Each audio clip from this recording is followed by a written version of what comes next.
पिछली क्लास में हम लोगों ने क्या पढ़ा था? तो पिछली क्लास के अंदर हम लोगों ने देखा था subjective question answers. Subjective question answers हम लोगों ने देखे थे, ऐसे इत्मीनान से पढ़ेंगे उसको। नया चैप्टर आपका क्या है? आपने पहले ही देखा है, चैप्टर नंबर 5 है। उसके बारे में क्या पढ़ेंगे? पृथ्वी पर पाए जाने वाले एलिमेंट्स, तत्वों को देखेंगे। ठीक, मेरे प्यारे बच्चों, सबसे बड़ी बात होती है कि पृथ्वी पर पाए जाने वाले तत्वों के बारे में क्या बोला जाता है? पृथ्वी पर पाए जाने वाले तत्व, पर पाए जाने वाले तत्व। ठीक, जो पृथ्वी पर पाए जाने वाले एलिमेंट्स होते हैं, तत्व होते हैं। वैसे तो हमारी पृथ्वी में बहुत सारे तत्व पाए जाते हैं, आप लोगों ने केमिस्ट्री में पढ़ा होगा इन चीजों को कि बहुत सारे एलिमेंट्स हमारे अर्थ में देखने को मिलते हैं, लेकिन उनमें से भी कुछ इंपॉर्टेंट्स होते हैं कि जो कि भूपर्पटी या तो आपके पूरे संपूर्ण पृथ्वी पर देखने को मिलते हैं। अब हम भूपर्पटि की बात करें तो जैसे भूपर्पटि को आप लोगों को मैंने समझाया था कि भूपर्पटि कहाँ होती है? ऊपर होती है, ये वाला भाग। या तो हम ऐसे समझ लेते हैं कि जब जहां पर हम रह रहे हैं ऊपर स्थल मंडल में, जहां ऊपर हम लोग रह रहे हैं, उस भूपर्पटि में कितने प्रकार के तत्व पाए जाते हैं, पृथ्वी के अंदर या संपूर्ण पृथ्वी में कितने प्रकार के तत्व पाए जाते हैं। तो ठीक है, तो पृथ्वी की तो बहुत सारी ज्ञात हुई है ना, रसायन विज्ञान के अंतर्गत पढ़ते हैं। तो पृथ्वी पर पाए जाने वाले तत्वों में सबसे पहले देखते हैं कि भूपर्पटि पर सर्वाधिक पाया जाने वाला तत्व। तो ये एक प्रश्न ये आपके सामने बहुत इंपॉर्टेंट हो जाता है, सर्वाधिक पाया जाने वाला तत्व, पाया जाने वाला तत्व, तत्व कौन सा हो जाता है? तो मेरे प्यारे बच्चों, लोगों को बड़े डाउट्स होते हैं, लेकिन याद रखिएगा पृथ्वी के भूपर्पटि पर सबसे ज्यादा पाया जाने वाला तत्व कौन सा होता है? ऑक्सीजन होता है। ठीक है, इसका परसेंटेज भी बताऊंगा, अभी आप इतना याद रखिएगा। दूसरा होता है संपूर्ण पृथ्वी पर पाया जाने वाला तत्व, संपूर्ण पृथ्वी पर सर्वाधिक पाया जाने वाला, सर्वाधिक पाया जाने वाला तत्व, सर्वाधिक पाया जाने वाला तत्व। ठीक है, तो इसमें आप क्या देखते हैं? तब आप इसमें कहते हैं सर सबसे ज्यादा लोहा पाया जाता है। ठीक है, इतनी सी बात तो आपको क्लियर है। क्या हुआ प्रीति कुमारी जी? हिस्ट्री क्लास में सर ने क्या समझाया था?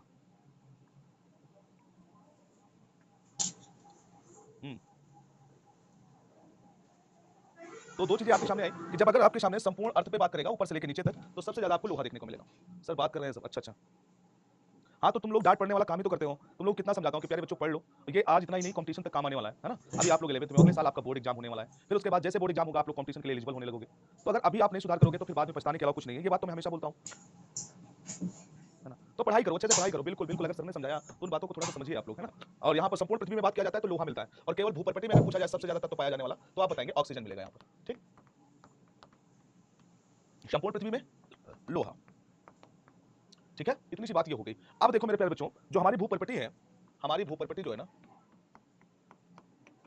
हमारी भूपर्पटि जो है उसमें ये मेनली लगभग इसका 98%, इसका इसका 98% भाग भाग मुख्य रूप से, मुख्य रूप से 8 तत्वों से मिलकर बनी है, 8 तत्वों से मिलकर बनी है।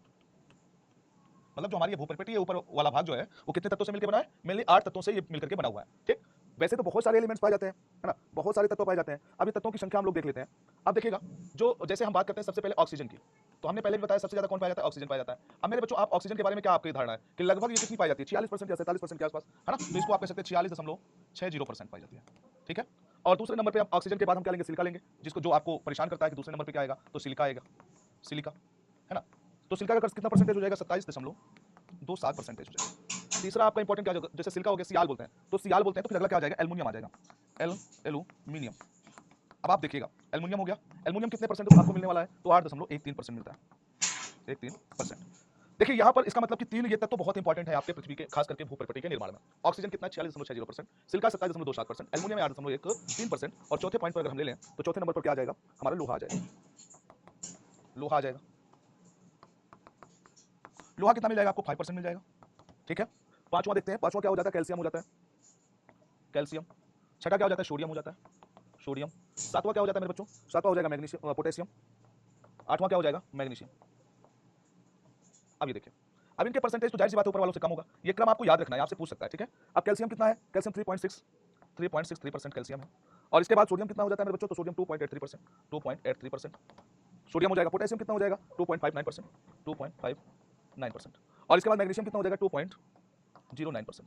ठीक, तो ये जो 98% भाग आपको दिख रहा है, ये 8 तत्वों के द्वारा बना है। मतलब अगर हम अपनी भूपर्पटि के बारे में समझते हैं कि भूपर्पटि हमारी क्या है, भूपर्पटि, तो मेरे प्यारे बच्चों भूपर्पटि जो हमारा निर्मित हुआ है, तो वो विभिन्न प्रकार के तत्वों से मिलकर के बना है, विभिन्न प्रकार के तत्वों से मिलकर बना है, तत्वों से मिलकर बना है मेरे बच्चों।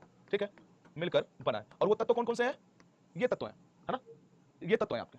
और अगर देखा जाए तो लगभग 98% यही तत्व भूप्रपट्टी का निर्माण करते हैं। अब प्रश्न ये आया कि सर आपने भूप्रपट्टी तो बता दिया और खनिज और सेल हम लोग पढ़ रहे हैं, चैप्टर का नाम है हमारा, है ना, चैप्टर नंबर 5 क्या है, खनिज और सेल के बारे में। तो जो विभिन्न प्रकार के तत्व हैं इनमें पूछा जाएगा भूप्रपट्टी पर सबसे ज्यादा पाया जाने वाला तत्व, तो आप क्या बताएंगे, ऑक्सीजन। दूसरे नंबर पर क्या पाया जाएगा, सिलिका। अब आप लोग देखो, आप लोग जब पढ़ते हो इस तरह से पृथ्वी की आंतरिक संरचना में आप लोग पढ़ते हो, है ना, ध्यान से देखना बाबू, केवल आप देखते रहिए, सारी चीजें अपने आप क्लियर हो जाएंगी। तो हम लोग क्या बताते हैं कि जो ये ऊपर वाला भाग भूप्रपट्टी का है इसको हम सियाल कहते हैं ना, इसको क्या बोलते हैं, इसको सीमा कहते हैं, और इसको क्या बोलते हैं, नीफे कहते हैं।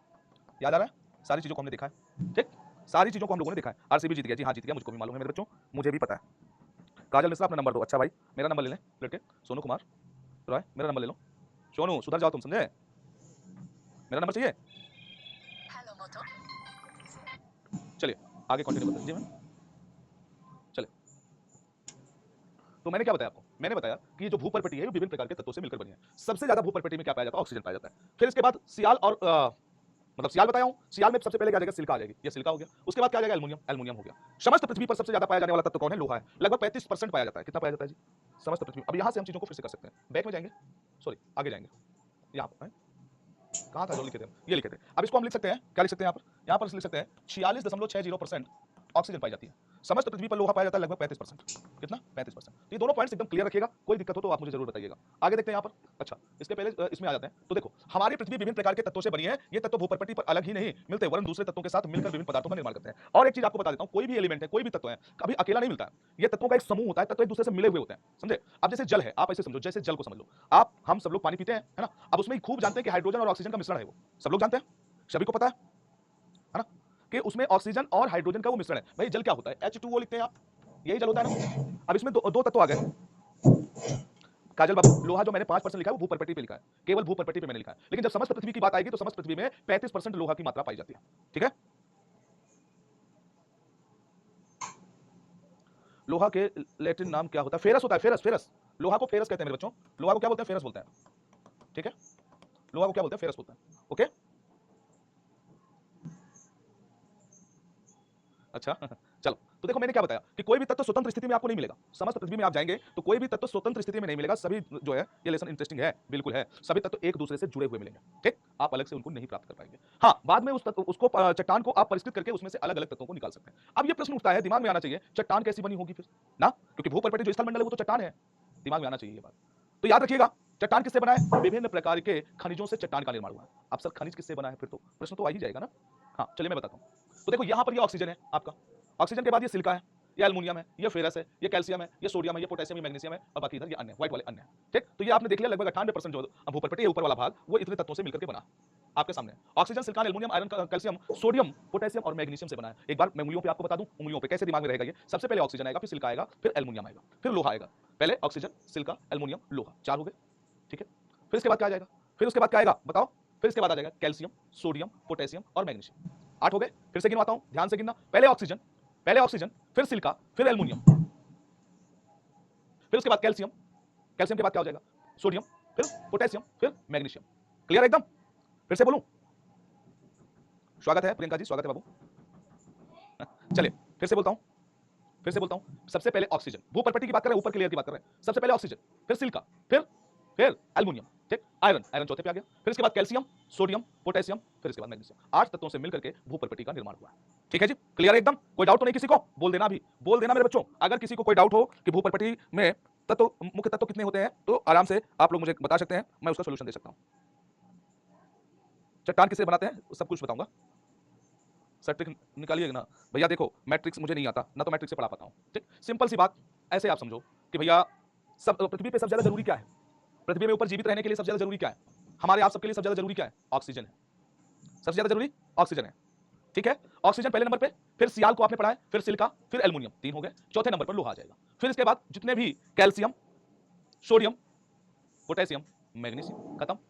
क्या समस्या है, क्या हुआ सोनी रावत, कहने में आज से करूंगी नहीं कमेंट, क्यों भैया, क्यों नहीं करोगे आप, क्लियर एकदम, हर एक बच्चे को कहानी क्लियर एकदम यहां तक की। चलिए तो मैं ये चाह रहा था कि ये इतनी सी बात आपको एकदम क्लियरिफाई है। अब देखो यहां पर आते हैं हम लोग, पृथ्वी की संपूर्ण भूप्रपट्टी पर करीब 98% भाग 8 तत्वों से मिलकर के बनाए, जो तत्व इस प्रकार से हैं। अब यहां पर सारे तत्व लिखे हुए हैं, सारे तत्व लिखे हैं, तो सबसे पहले क्या आ जाएगा, ऑक्सीजन 46.60%, फिर आ जाएगा एल्युमिनियम, है ना, एल्युमिनियम दिया यहाँ पर, गड़बड़ किया गया है यहाँ पर, सिलिका, अच्छा सिलिका यहाँ से, ये 2 है यहाँ पर, ये गड़बड़ हो गया, पहले ऑक्सीजन है फिर सिलिका है, ठीक है। कहां से आ गए तुम, आइए आइए आइए, स्वागत है, ये शुभम सर है, दाढ़ी वाले बाबा, आईफोन, अच्छा गाड़ी वाले बाबा आ गए, क्या कह रहे हैं सुनिए इनसे। देख रहे हो ए एन दा वाले ये ए एन और दा का प्रयोग करिए, काम खत्म अंग्रेजी का।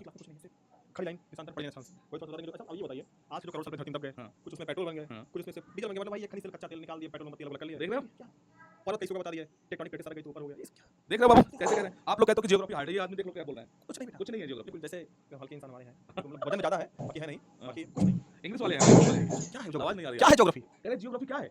देख रहे हो चंद्रग्रहण सूरज उपग्रह क्या सब क्या है, पृथ्वी सबको पता है, सबको पता है। वो बचपन में याद किया था क्या, वो था ना जो 30 तत्वों का नाम क्या, hydrogen nitrogen fluorine carbon dioxide, hydrogen helium boron carbon nitrogen oxygen की वाला। हां हां क्या सही है, मेनली आउटसाइड दो तत्व है आपस में मिल जाएंगे, उससे क्या होगा, तो खनिज बन गया। वाह हमसे कुछ निकला कैसे निकला क्या, और कई खनिज मिल गए, चट्टान बन गए बस और फल चढ़ा गई चट्टान, धूप में सुखा गया तो खड़ा हो गया। सर इंग्लिश हार्ड है, देख रहे हो। हां yes this is the point, हां आप बता दिस इज द पॉइंट। वो मैं ठीक है बाबू, चलिए अच्छा आगे चलते हैं। देख रहे हो गाड़ी वाले बाबा को, विराट कोहली बाबा है ना। हाँ सभी सब्जेक्ट की जननी है जियोग्राफी, समझ लो। चलिए बाबू अच्छा चलते हैं, अब आते हैं अपने टॉपिक पे। तो मेरे बच्चों ये सारे आपके ऑक्सीजन, सिलिकॉन, एल्युमिनियम, लोहा, मैग्नीशियम, सोडियम, पोटेशियम, मैग्नीशियम उंगली पे काउंट करवा दिया हूं आपको, आप ऐसे याद कर सकते हैं। सबसे ज्यादा जरूरी आपको क्या है जीवन जीने के लिए, सबसे ज्यादा जरूरी पृथ्वी पे क्या है ऊपर, ऑक्सीजन नंबर 1। फिर जो भूपटपटी बनी वो किससे बनी है, सियाल से। फिर इसके बाद आपका सिलिका, फिर इसके बाद एल्युमिनियम, 3 हो गए। उसके बाद जो आज पृथ्वी में इतना विकास हो रहा है उसका सबसे मूल कारण क्या है, लोहा, चौथे नंबर पर लोहा रख लीजिए। फिर इसके बाद कैल्शियम, सोडियम, पोटेशियम, मैग्नीशियम, 8 तत्वों में 98%, भूपटपटी का 98% 8 तत्वों से बना। क्लियर, चलिए भूलेंगे नहीं कभी। ओके अब देखो एक प्रश्न आपके सामने आ जाएगा, सर फिर खनिज क्या होता है। मैंने क्या बताया आपको कि जितने भी एलिमेंट्स हैं कोई स्वतंत्र अवस्था में नहीं मिलने वाला आपको, है ना। जितने भी तत्व हैं वो आपको स्वतंत्र स्थिति में नहीं मिलेगा, ये दिमाग में आप बैठा लीजिएगा अच्छे से, कभी भी वो स्वतंत्र स्थिति में आपको मिलने वाला नहीं है। तो सर वो मिश्रण में मिलेगा, जैसा कि मैंने आपको अभी बताया कि ये जल है, पानी पीते हैं ना हम लोग, पानी पीते हैं तो ये क्या होता है, या जैसे कह दिया कैल्शियम कार्बोनेट, कैल्शियम कार्बोनेट कह दिया। अब ये बताओ जो चूना पत्थर है मेरे बच्चों, ये अकेले मिल गया क्या, नहीं मिला ना चूना पत्थर अकेले, वो किससे मिला है, कैल्शियम है, कार्बन है, ऑक्सीजन है, इनसे मिलकर के बना है। और ये जो चूना पत्थर ये क्या हो गया, ये खनिज बन गया। ठीक है, तो अगर खनिज को हमें बताना होगा तो हम कैसे परिभाषित करेंगे, बताओ। खनिज को आप लोग परिभाषित करो, सभी लोग बताओ खनिज को कैसे परिभाषित करें हम लोग। सर आज मेरा लेट हो गया था, फिर से पढ़ा दीजिए। अंजलि आप एक बार प्लीज देख लीजिएगा क्लास को दोबारा, है ना। चलो तो खनिज को हम कैसे डिफाइन करें, तो बोलेंगे विभिन्न प्रकार के तत्वों, यही बोलेंगे ना, विभिन्न प्रकार के तत्वों का मिश्रण, तत्वों का मिश्रण खनिज कहलाता है, खनिज कहलाता है कि नहीं। क्लियर एकदम, विभिन्न प्रकार के तत्वों का मिश्रण क्या कहलाता है, खनिज कहलाता है। क्लियर एकदम, किसी को कोई दिक्कत। अमन मुझे भी बता दो ये 143 क्या होता है, पढ़ ले बेटा पढ़ ले, अपने माता पिता के सपनों को पूरा कर ले एक बार प्लीज, ऐसे थोड़ी ना काम चलता है। तो जीवन भर 143 ही रहेगा और कुछ नहीं रहेगा, और वो भी छूट जाएगा फिर ना।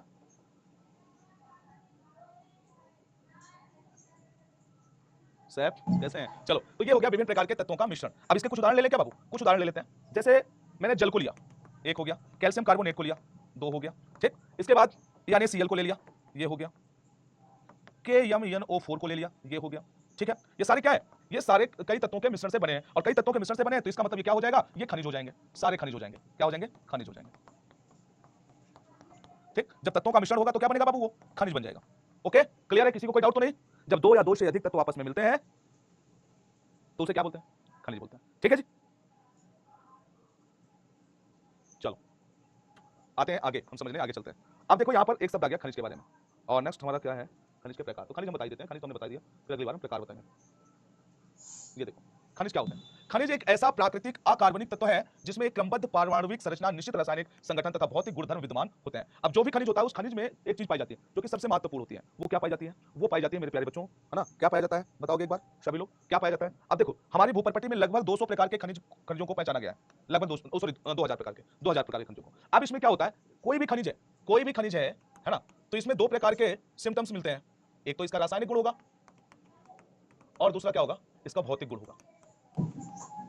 अभी आप लोगों ने शुभम सर को बताया ना कि हमारी जियोग्राफी सभी विज्ञानों की जननी है ना, यही बताया ना शुभम सर को जब आए थे अभी। तो वही चीज यहां पर है बाबू। देखो जैसे ये जल है तो जल में रासायनिक गुण भी मिलेंगे और भौतिक गुण भी मिलेंगे। इसी तरह से चाहे कैल्शियम कार्बोनेट हो गया, इसमें भी 2 तरह के गुण मिलेंगे, एक तो रासायनिक गुण मिलेंगे और एक इसके क्या मिलेंगे, भौतिक गुण मिलेंगे। भौतिक गुण मतलब भौतिक विज्ञान हो गया और रासायनिक गुण मतलब रासायनिक विज्ञान हो गया। ठीक, हाँ केमिकल प्रॉपर्टी होगी, फिजिकल प्रॉपर्टी होगी, 2 प्रकार की प्रॉपर्टी आपके पास देखने को मिलेगी। ठीक है, तो 2 प्रकार की प्रॉपर्टी आपके सामने देखने को मिल जाएगी।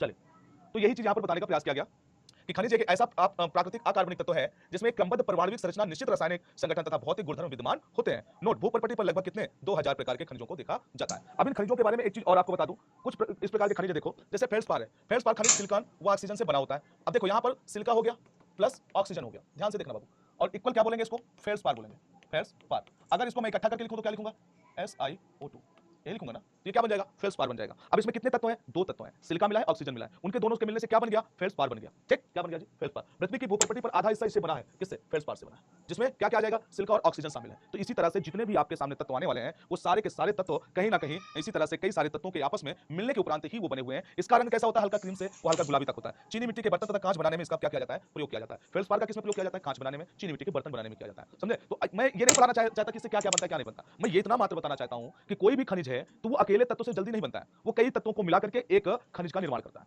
जैसे आपके सामने ये फेल्सपार आ गया, फेल्सपार आ गया, इसमें से आप क्या देखें कि इसमें सिलिका है और क्या है, ऑक्सीजन है। अब सिलिका और ऑक्सीजन जब आपस में मिलेंगे तो किसका निर्माण करेंगे, फेल्सपार का निर्माण करेंगे। अब उसके बाद उसके गुणधर्म क्या है ये देखते हैं। गुणधर्म में आपने क्या देखा कि जो फेल्सपार है उसका प्रयोग चीनी मिट्टी के बर्तन और कांच के निर्माण में किया जाता है। पृथ्वी का आधे से अधिक भाग इसी से निर्मित है, किससे, फेल्सपार से। तो जिससे आप एक अंदाजा लगा सकते हैं कि तत्व फिर कौन कौन से हैं, तो ऑक्सीजन है और सिलिका है। दिमाग में बैठा लेना, जीवन में नहीं भूलेगा। सर छुट्टी कीजिए, मेरा फोन नहीं चार्ज है। भैया मैं कैसे छुट्टी कर दूं अभी, ओहो क्या बात है। चले, तो ये बात आपको समझ में आ गई होगी। इसी तरह से मैं आपको बताना चाहूंगा क्वार्ट्ज के बारे में, बताना चाहूंगा क्वार्ट्ज के बारे में। देखो क्वार्ट्ज भी क्या होता है, क्वार्ट्ज जो होता है इसको आप समझो। क्वार्ट्ज किसका बना होता है, तो क्वार्ट्ज बना होता है रेत, मतलब सिलिका और ग्रेनाइट। इनको जब आप आपस में मिलाते हैं तो किसका निर्माण होता है, क्वार्ट्ज का निर्माण होता है।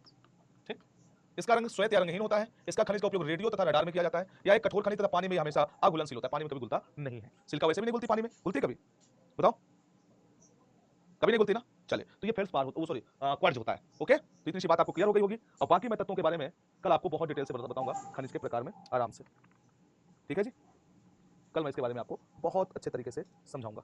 तो देखिए आज हम लोगों ने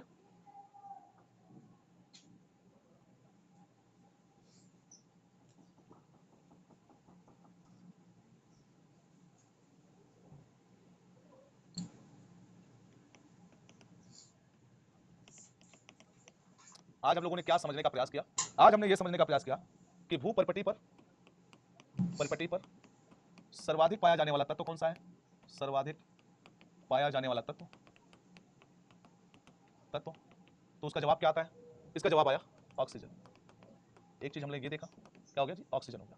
दूसरे पॉइंट पे हम लोगों ने क्या देखा कि संपूर्ण पृथ्वी पर पाया जाने वाला तत्व, संपूर्ण पृथ्वी पर पाया जाने वाला तत्व कौन सा है, तो हम लोगों ने बात किया लोहा के बारे में। ठीक, एक पॉइंट और हम लोगों ने इसमें सीखा कि भू परिपटी में मुख्य रूप से 8 तत्व पाए जाते हैं।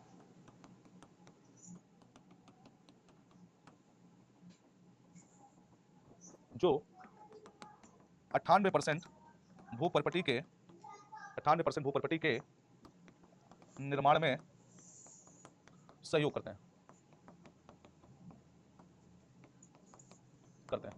यहां तक आपने देखा। और इसमें 8 तत्व कौन कौन से हैं बाबू, एक बार आप लोग बताएंगे क्या। पहला तत्व क्या हो गया, ऑक्सीजन। दूसरा तत्व क्या हो गया, सिलिका। तीसरा तत्व क्या हो गया, एल्युमिनियम। चौथा तत्व क्या हो गया, लोहा। पांचवा तत्व क्या हो गया, लोहा के बाद पांचवा तत्व क्या हो जाएगा, कैल्शियम। छठा तत्व क्या हो जाएगा, सोडियम। सातवां तत्व क्या हो जाएगा, पोटेशियम। आठवां तत्व क्या मैंने बताया है आपको, मैग्नीशियम। ये 8 तत्व बताया है, इसको आप लोग अपने दिमाग में अच्छे से बैठा लीजिएगा। ठीक है जी, क्लियर है एकदम। चलिए बहुत बढ़िया, शानदार, जबरदस्त। ओके, और अगली क्लास होगी खनिज के प्रकार हम लोग पढ़ेंगे। खनिज के टोटली प्रकार हम लोग देखने वाले हैं, कोई दिक्कत नहीं, बहुत अच्छे से इसको समझेंगे। डीपीपी आपको मिल जाएगी, डीपीपी मिल जाती है रोज का रोज, कोई दिक्कत नहीं है। तो अच्छे से पढ़ते रहें, लिखते रहें, मस्त रहें।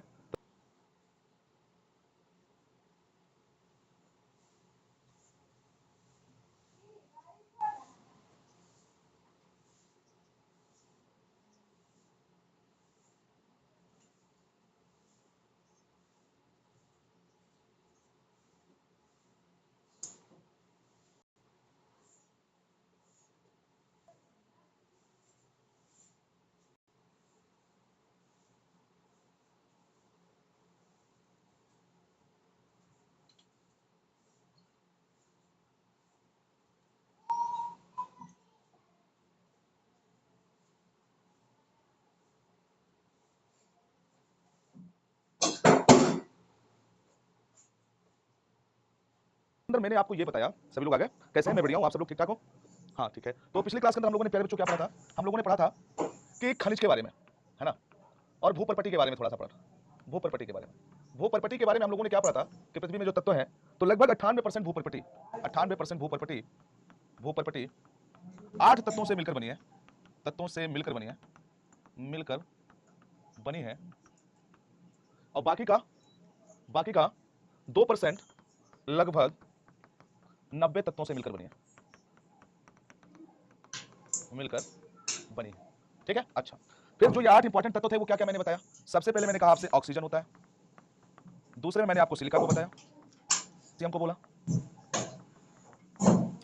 छठे में क्या होगा बताओ? सोडियम, सातवें में मैंने क्या बोला? पोटेशियम को।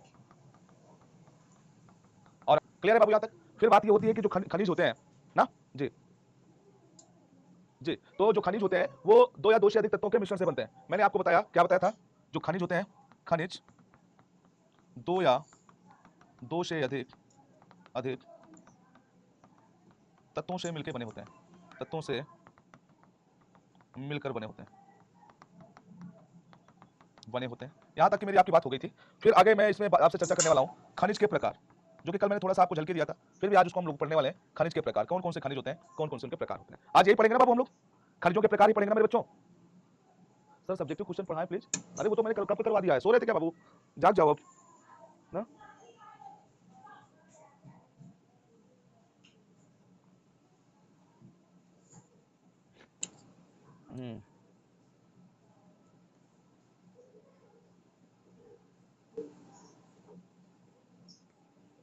चले आगे बताओ, चलो चलो ठीक है बाबू। तो यहां तक कि मेरी आपकी बात क्लियर है। आज हम लोग पढ़ेंगे खनिजों के प्रकार, कुछ खनिज पढ़ेंगे। हाँ, एक चीज और मैंने शायद कल बताया था कि पृथ्वी में हमारे लगभग कितने, पृथ्वी पर लगभग कितने 2000 खनिज खोजे गए हैं। ठीक, तो ये बात भी मैं आपको कल की बात में बताया था। आज हम लोग आगे कंटिन्यू करेंगे मेरे भाई। आइए, ये धात्विक खनिज तो वही है, उसके पहले हम चलते हैं, उसके पहले चलते हैं खनिज के प्रकार में। खनिज के प्रकार, कुछ प्रमुख खनिज के प्रकार हैं, जिनमें से कुछ के नाम मैं यहाँ पर नोट करूंगा, आप लोग भी नोट करते जाइएगा। जिनमें से मैं आपके सामने नंबर 1 नोट कर रहा हूँ, जिसको कहते हैं फेल्ड्स्पर, पर भी लिखा रहता है, पार भी लिखा रहता है। दूसरे नंबर पर याद रखना क्वार्ट्ज, थर्ड नंबर पर आपका क्या आ जाएगा? पायरॉक्सिन। ये कुछ मुख्य रूप से पाए जाने वाले खनिज हैं, और खनिज तो इस तरह से बहुत पाए जाते हैं। चौथा होगा एम्फीबोल,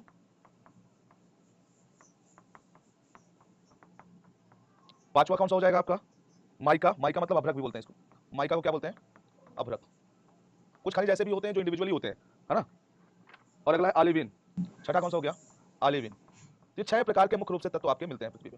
कितने? 6 प्रकार से तत्व मिलते हैं। अब देखो मेरे बच्चों, इन्हीं सारी चीजों को हमें आगे थोड़ा सा डिटेल करते हुए पढ़ना है कि जो सबसे पहले हम बात करेंगे, अब नंबर 1 पर किसको रखेंगे हम? सबसे पहले बात करेंगे फेल्ड्स्पर की, फेल्डस्पर या स्पर। ठीक है, ये जनरली किससे बना होता है मेरे बच्चों? तो ये ऑक्सीजन, एक तो ये हो गया। दूसरा एलिमेंट क्या है, कमेंट करके बताओ आप, दूसरा एलिमेंट कौन सा है? तो आप कहेंगे सर सिलिकन है या सिलिका है। दोनों को मिला के क्या बनता है?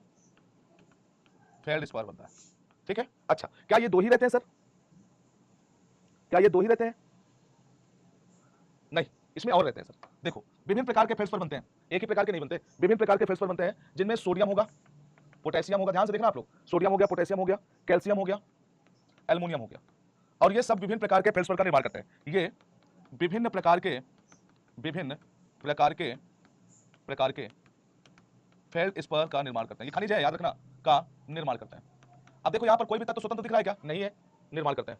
अच्छा, और एक इंपॉर्टेंट पॉइंट यहां पर याद रखिएगा आप लोग, क्या याद रखना है कि भूपर्पटी का लगभग आधा भाग किसका बना होता है? भाग फेल्डस्पर का बना होता है। ठीक है, यह बात आपको याद रखना है कि कभी भी अकेला नहीं होता। क्या हुआ प्रियंका? सौरभ क्या बोल रहे हैं? प्रिया रॉय, मैं क्या बोल रहा हूं बाबू कि फेल्ड्स्पर जो मुख्य रूप से बना होता है वो किसका बना होता है मेरे बाबू? ऑक्सीजन और सिलिका का। लेकिन ये अलग अलग प्रकार के भी फेल्ड्स्पर पाए जाते हैं, जिसमें सोडियम, पोटेशियम, कैल्शियम, एल्युमिनियम प्रतिभाग करते हैं, और अलग अलग फेल्ड्स्पर भी पाए जाते हैं। समस्त पृथ्वी, ये सॉरी, भूपर्पटी का लगभग कितना, लगभग आधा भाग किसका बना होता है? फेल्ड्स्पर का बना होता है। इसका रंग कैसा होता है? फेल्ड्स्पर का रंग कैसा होता है मेरे बच्चों, बताएगा कोई मुझे? तो भैया फेल्ड्स्पर का जो रंग होता है हल्का क्रीमी, गुलाबी होता है। ठीक, इसका रंग कैसा होगा? हल्का क्रीम से हल्का गुलाबी तक। और इसका प्रयोग किसमें किया जाता है? इसका प्रयोग कहां होता है? प्रयोग ये भी लिख लीजिएगा। प्रयोग कहां होता है? चीनी मिट्टी के बर्तन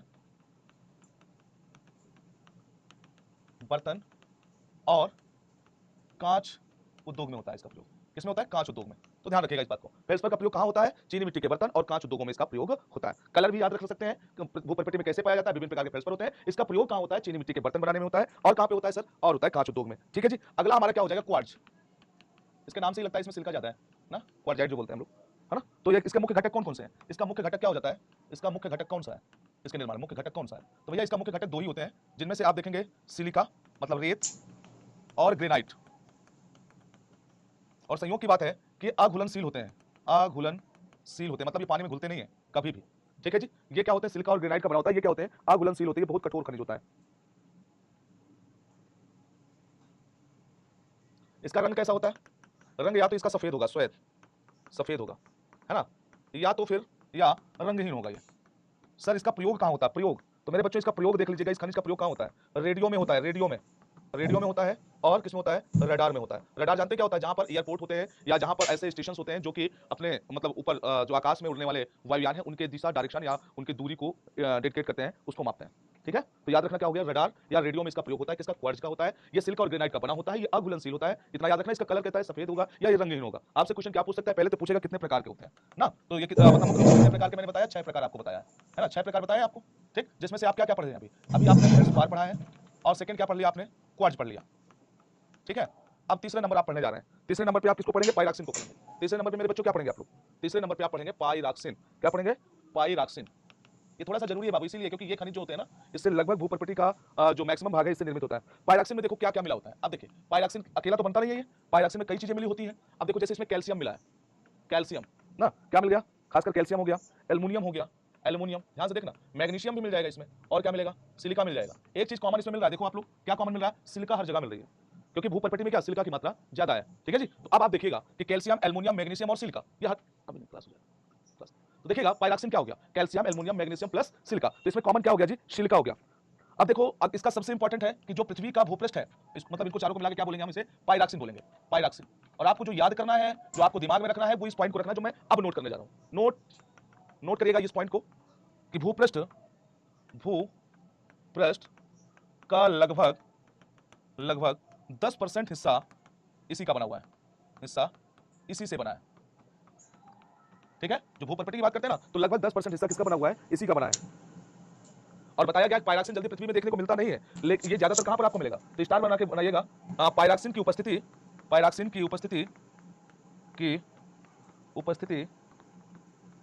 खासकर कहां पर मिलेगा? उल्का पिंडों में देखने को मिलता है। कहां? उल्का पिंड। ठीक, उल्का पिंड में देखने को मिलता है।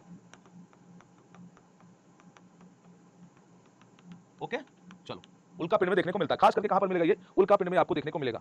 इसका कलर क्या होगा? रंग। तो रंग इसका जो होगा देख लीजिए, रंग इसका रंग कैसा होगा? इसका रंग होगा मेरे बच्चों हरा। कैसा कलर होगा इसका? हरा, या फिर ये काला होगा। हरा होगा या काला। तो इतनी सी बात इसको याद रखना है। तो देखो एक तत्व तो ये हो गया, दूसरा तत्व तो, तीसरा तत्व तो, चौथा तत्व तो अकेला तो नहीं है पाइरॉक्सिन, नहीं है ना। भूपृष्ठ का लगभग कितना परसेंट हिस्सा बनाता है? 10% हिस्सा। ये ज्यादातर कहां पर आपको देखने को मिलेगा? ज्यादातर आपको कहां मिलेगा? उल्का पिंड में देखने को मिलेगा। इसका कलर कैसा होगा? हरा या काला होगा। ठीक है जी, क्लियर है? अब आगे देखते हैं। पाइरॉक्सिन के बाद एम्फीबोल। अब हम लोग आ गए कहां पर? एम्फीबोल। 6 हमने देखा था।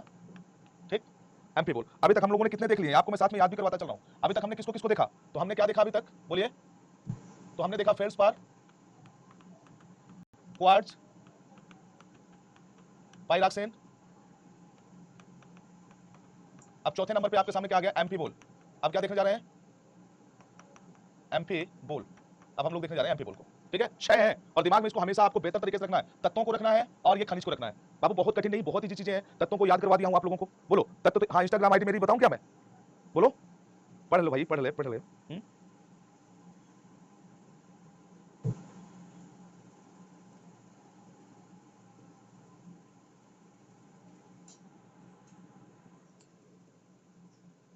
क्या हुआ सोनी? फिर से तत्वों के नाम बता दें। मैंने कहा पृथ्वी में सबसे ज्यादा क्या आवश्यक है? तो आप कहेंगे ऑक्सीजन सर। तो पहला ऑक्सीजन हो गया। सेकंड लेवल पर आपको सियाल बताया था, सिलिका। तीसरा तीसरा क्या हो जाएगा? एल्युमिनियम। चौथे नंबर पे कौन सा हो जाएगा? लोहा। 4 हो गए। अब 4 बचे। Calcium, clear? Potassium sorry calcium, sodium, potassium, magnesium. हो गया ना 4, 8 हो गए। पहले ऑक्सीजन, पहले में ऑक्सीजन, दूसरे में सिलिका, तीसरे में एल्युमिनियम, चौथे में लोहा, 4 हो गए। फिर कैल्शियम, क्लियर है, कैल्शियम हो गया। फिर सोडियम, कितने हो गए? 6। फिर इसके बाद पोटेशियम, मैग्नीशियम, 8 हो गए। तो समस्या कहां गई?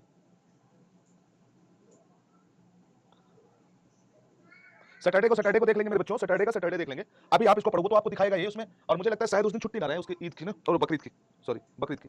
अब देखो एमपी बोल में हम लोग क्या देखते हैं मेरे बच्चों, एमपी बोल में तो इसके मुख्य तत्व क्या है? तो पहले आप देखेंगे एल्युमिनियम है, सेकंड में क्या आ जाता है? कैल्शियम, कैल्शियम आ गया। फिर क्या आ गया कैल्शियम के बाद? सिलिका। फिर क्या आ गया? लोहा।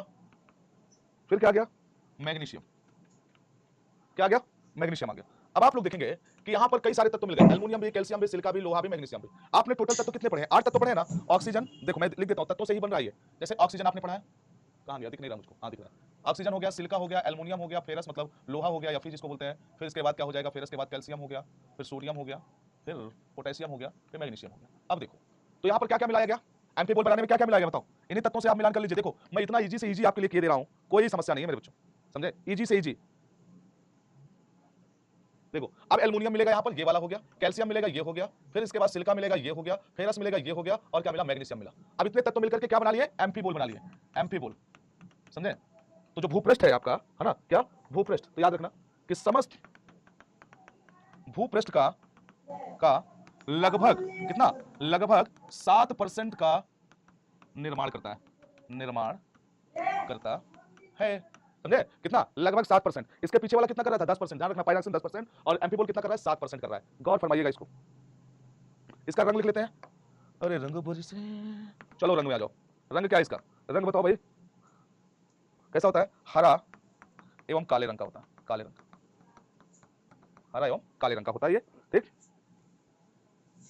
चलिए अब इसके बाद मेरे बच्चों, अब कौन कौन से हो गए आपके पास? 4 हो गए। फेल्सपर हो गया, क्वार्टज हो गया, पाइरॉक्सिन हो गया, एम्फी बोल हो गया, ठीक, 4 हो गए। और अगला हम लोग चलेंगे अब माइका में।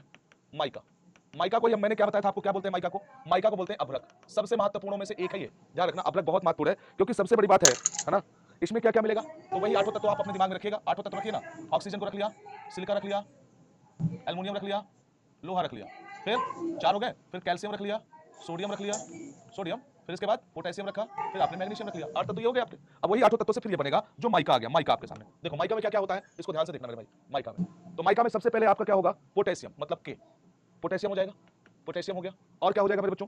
पोटेशियम के बाद आपका हो जाएगा एल्युमिनियम, क्या हो जाएगा? एल्युमिनियम, Al हो गया।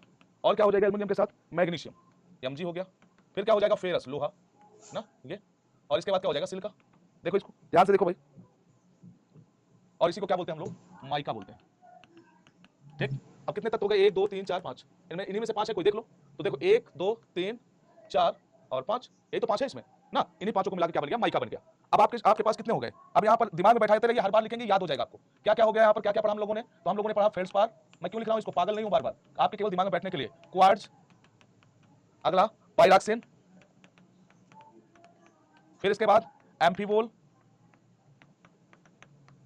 ना, और इसके बाद अब क्या हो गया हमारा? माइका। अब माइका किस नंबर में आ गया? 5वें नंबर पर। यही चल रहा है ना माइका?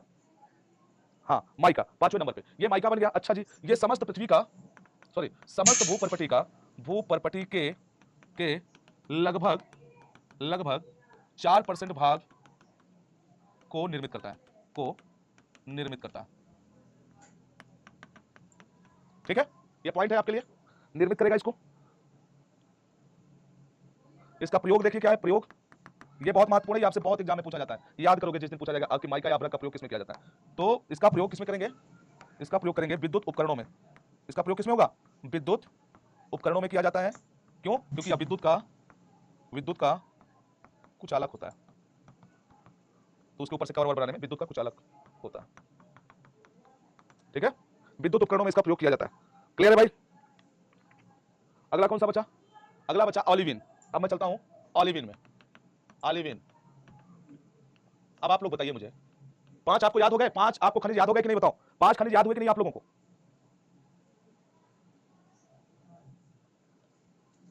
जी सर, बहुत बढ़िया। मैं केवल यही चाहता हूं, इसलिए बार बार लिखता हूं। चलो एक बार आप लोग बताओ मुझे, सारे लोग बताओ, सारे बच्चे मुझे एक बार बताओ, शुरू से लेकर 5वां तक बताओ, 6वां तक लिखा है। पहला बताओ क्या होगा? आप लोग बोलोगे तभी मैं लिखूंगा यहां पर। पहला बताओ।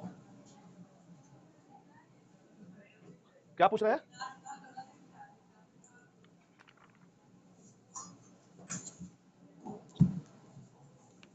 थर्ड बताओ, पायरॉक्सिन। फोर्थ बताओ बाबू, फोर्थ बताओ, जल्दी बताओ, क्या हो? एम्फीबोल। फिफ्थ बताओ बाबू, माइका। और सिक्स्थ बताओ बाबू क्या हो जाएगा?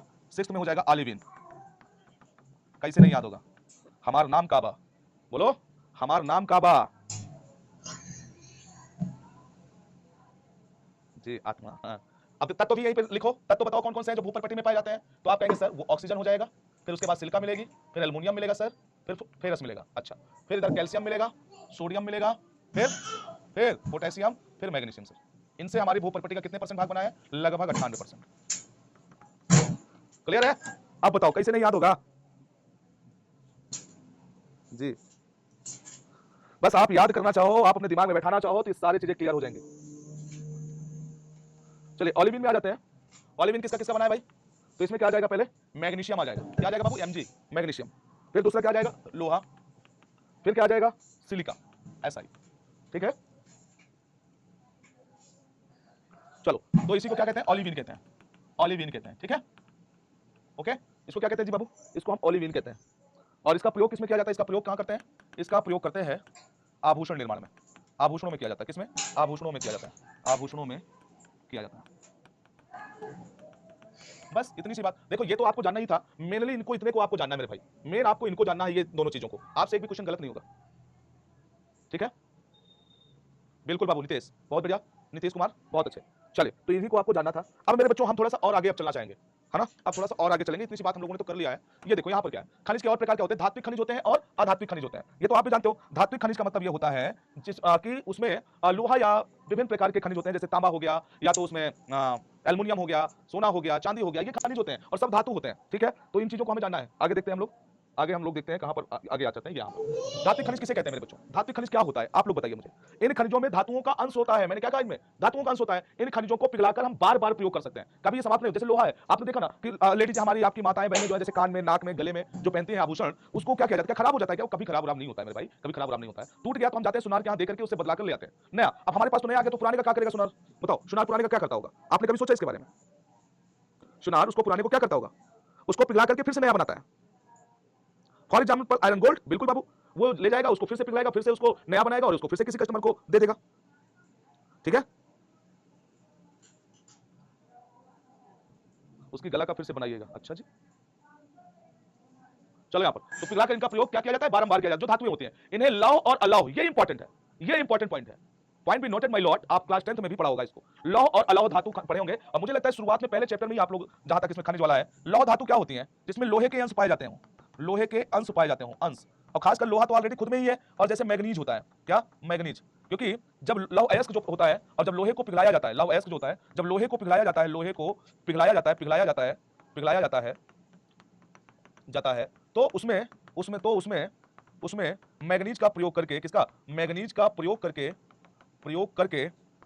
करके इस्पात के रूप में कन्वर्ट किया जाता है। किसके? इस्पात के रूप में, ध्यान रखना आप, रूप में बनाया जाता है, ठीक है? तो ये हो गया। और अलाव धातु, अलाव खनिज क्या हो गया? जिसमें लोहा नहीं पाया जाता। अब लोहा नहीं पाया जाता फिर भी उसको हमें जानना है, तो जैसे तांबा हो गया मेरे बच्चों, तांबा हो गया, चांदी हो गई ना, एल्युमिनियम हो गया, गोल्ड हो गया, मतलब सोना हो गया। ये धातुएं तो है, लेकिन इसमें लोहा नहीं होता है, अलाव खनिज होते हैं। और इसमें क्या होता है? लोहा होता है, ठीक? जिनमें लोहा होता है वो लौह खनिज है, और जिनमें लोहा नहीं होता वो अलाव खनिज है। जैसे लोहा, तांबा, सीसा, एल्युमिनियम आदि, ठीक है? अब देखो, जैसे लोहा हो गया इसमें, तो ये लौह खनिज का उदाहरण हो गया। तांबा, सीसा, एल्युमिनियम किसके? अलाव खनिज के उदाहरण, मैंने वहां पर लिखा है, ओके? क्लियर है जी? बोले अधात्विक खनिज कौन कौन से? देखो, इन खनिजों में धातुओं का अंश नहीं होता, ये सबसे इंपॉर्टेंट पॉइंट है। तो इसमें होता क्या है फिर? इसमें होता है जैसे सल्फर हो गया, क्या हो गया मेरे बच्चों, है ना? अच्छा लग रहा है ना, मजा आ रहा है ना? जैसे मैं क्या बताऊं आपको, जैसे पेट्रोलियम हो गया। पेट्रोलियम, पेट्रोलियम खनिज तो है, पेट्रोलियम क्या है? खनिज तेल तो है ना, ये खनिज तो है, लेकिन इसमें लोहा नहीं होता, सॉरी धातु नहीं होती, धातु नहीं होती, ठीक? उसी तरह से यहाँ पर कुछ उदाहरण आपके सामने हैं। इन्हें पिघलाया नहीं जा सकता, एक बार करेंगे तो समाप्त हो जाएंगे। इनका प्रयोग केवल एक बार ही किया जाता है, एक बार इसका प्रयोग किया जाएगा, दोबारा ये प्रयोग लायक नहीं होते, इसके बाद ये समाप्त हो जाएगा। ये अलाव होते हैं, जैसे गंधक, फास्फेट और नाइट्रेट। अब देखो, इनका प्रयोग किसमें करते हैं? हम फर्टिलाइजर के रूप में करते हैं ज्यादातर। किसमें? उर्वरक के रूप में करते हैं इनका, उर्वरक के रूप में इनका प्रयोग होता है, उर्वरक के रूप में इनका प्रयोग होता है। क्या होता है जी? इनका प्रयोग होता है। अब उर्वरक को एक बार प्रयोग करने के बाद दोबारा थोड़ी ना यूज होता है। अब एक बार खेत में फेंक दिए तो फेंक दिए, कि दोबारा उसको उठाएंगे फिर वहां पीनेंगे वहां से? नहीं ना। तो ये क्या होते हैं? अलाव, मतलब अधात्विक खनिज होते हैं। खनिज होते हैं, लेकिन कैसे होते हैं? अधात्विक होते हैं। अब नींद आ रहा है ना, चलो नींद आ रहा है तो मैं आप लोगों को छोड़ने वाला हूँ, फिर जाके सो जाओ, है ना, बढ़िया से खा पी लो, मम्मी से कह दो खाना दे दो, मम्मी हम लोगों ने बहुत पढ़ लिया, बड़ी मेहनत कर लिया, अब आज की मेहनत यहीं तक। खनिजों की भौतिक विशेषताएं और स्वभाव को बतलाने वाले कारक। अब जैसे खनिजों की भौतिक विशेषताएं स्वभाव उन्हें एक दूसरे से क्या करती है, अलग। अब जैसे क्या होता है क्रिस्टल का बाहरी रूप, अब क्रिस्टल का जो बाहरी रूप होता है ये क्या होता है मेरे बच्चों, अब जब क्रिस्टल का बाहरी रूप होगा वो क्या होगा, है ना, तो इसमें देखेंगे अणुओं की जो आंतरिक व्यवस्था होती है, अणुओं की कि भाई कोई भी यहाँ पर तत्व है या धातु, मतलब पूरा ये धातु है कोई सा या खनिज है, तो इसमें बहुत सारे तत्व होंगे, तो अणुओं की आंतरिक अणुओं की आंतरिक व्यवस्था जो होती है, व्यवस्था वो किसी आकार में हो सकती है, वो त्रिभुजाकार हो सकती है, वो खटकोण में हो सकती है, या चतुर्भुजाकार हो सकती है, चतुर्भुजाकार। ये विभिन्न प्रकार की आंतरिक संरचना होती है, तो ये अणुओं की आंतरिक व्यवस्था है क्रिस्टल का बाहरी रूप। और इसके बाद देखिए एक विवरण है, विभंजन है, तो मुझे लगता है इसको हम नेक्स्ट क्लास के अंदर पढ़ें तो ज्यादा मजा आएगा, है ना। खनिजों की भौतिक विशेषताएं, स्वभाव को बतलाने वाले कारक, पारदर्शिता, कठोरता, सापेक्षिक, धारिता और संरचना, इसको आप लोग नोट्स में लिख लीजिएगा, इसको नेक्स्ट क्लास में मैं पढ़ाता हूं, ठीक है जी। आज हम लोगों ने पढ़ा क्या, आज हम लोगों ने पढ़ा खनिजों के प्रकार। एक बार सभी लोग काउंट करवाइएगा खनिजों के प्रकार, मुझे जल्दी खनिजों के प्रकार काउंट करवाइएगा, मुख्य रूप से जो खनिज है उनके प्रकार काउंट करवाइएगा, सारे बच्चे तुरंत काउंट करेंगे भाई, तुरंत काउंट करवाओ मुझे, जल्दी जल्दी बोलो खनिजों के प्रकार, बोलो जल्दी जल्दी, समय मेरे पास कम है। पहला क्या हो जाएगा बताओ, फेल्डस्पार। सेकंड क्या हो जाएगा, फिर से बोलो, क्वार्ट्ज। थर्ड क्या हो जाएगा, पाइरॉक्सीन, है ना जी, क्या हो जाएगा, पाइरॉक्सीन हो जाएगा। फोर्थ क्या हो जाएगा, फोर्थ बताओ, एम्फीबोल। फिफ्थ क्या हो जाएगा, माइका। सिक्स्थ क्या हो जाएगा, ऑलिविन। ठीक, ये तो हो गए। बाकी तत्व बताओ जल्दी करो, तत्व बताओ भाई, सारे लोग तत्व बताओ मुझे जल्दी जल्दी, तत्व बताओ। Oxygen, silica, aluminium, ferrous, calcium, sodium, potassium, magnesium. अब क्या तुमको चाहिए बताओ मेरे बबुआ, सब तो तुम्हें पता है ना। जी हाँ, अब मेरे बच्चों को कोई समस्या नहीं हो सकती।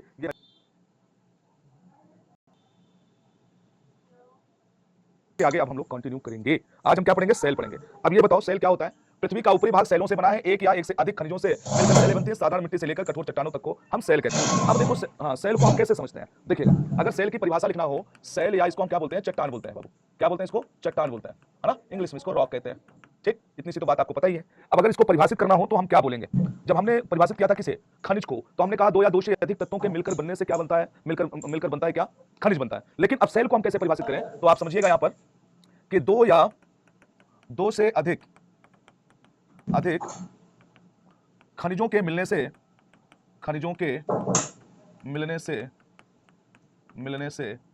चट्टान या सेल का निर्माण होता है, चट्टान या सेल का निर्माण होता है, सेल का निर्माण होता है, निर्माण होता है।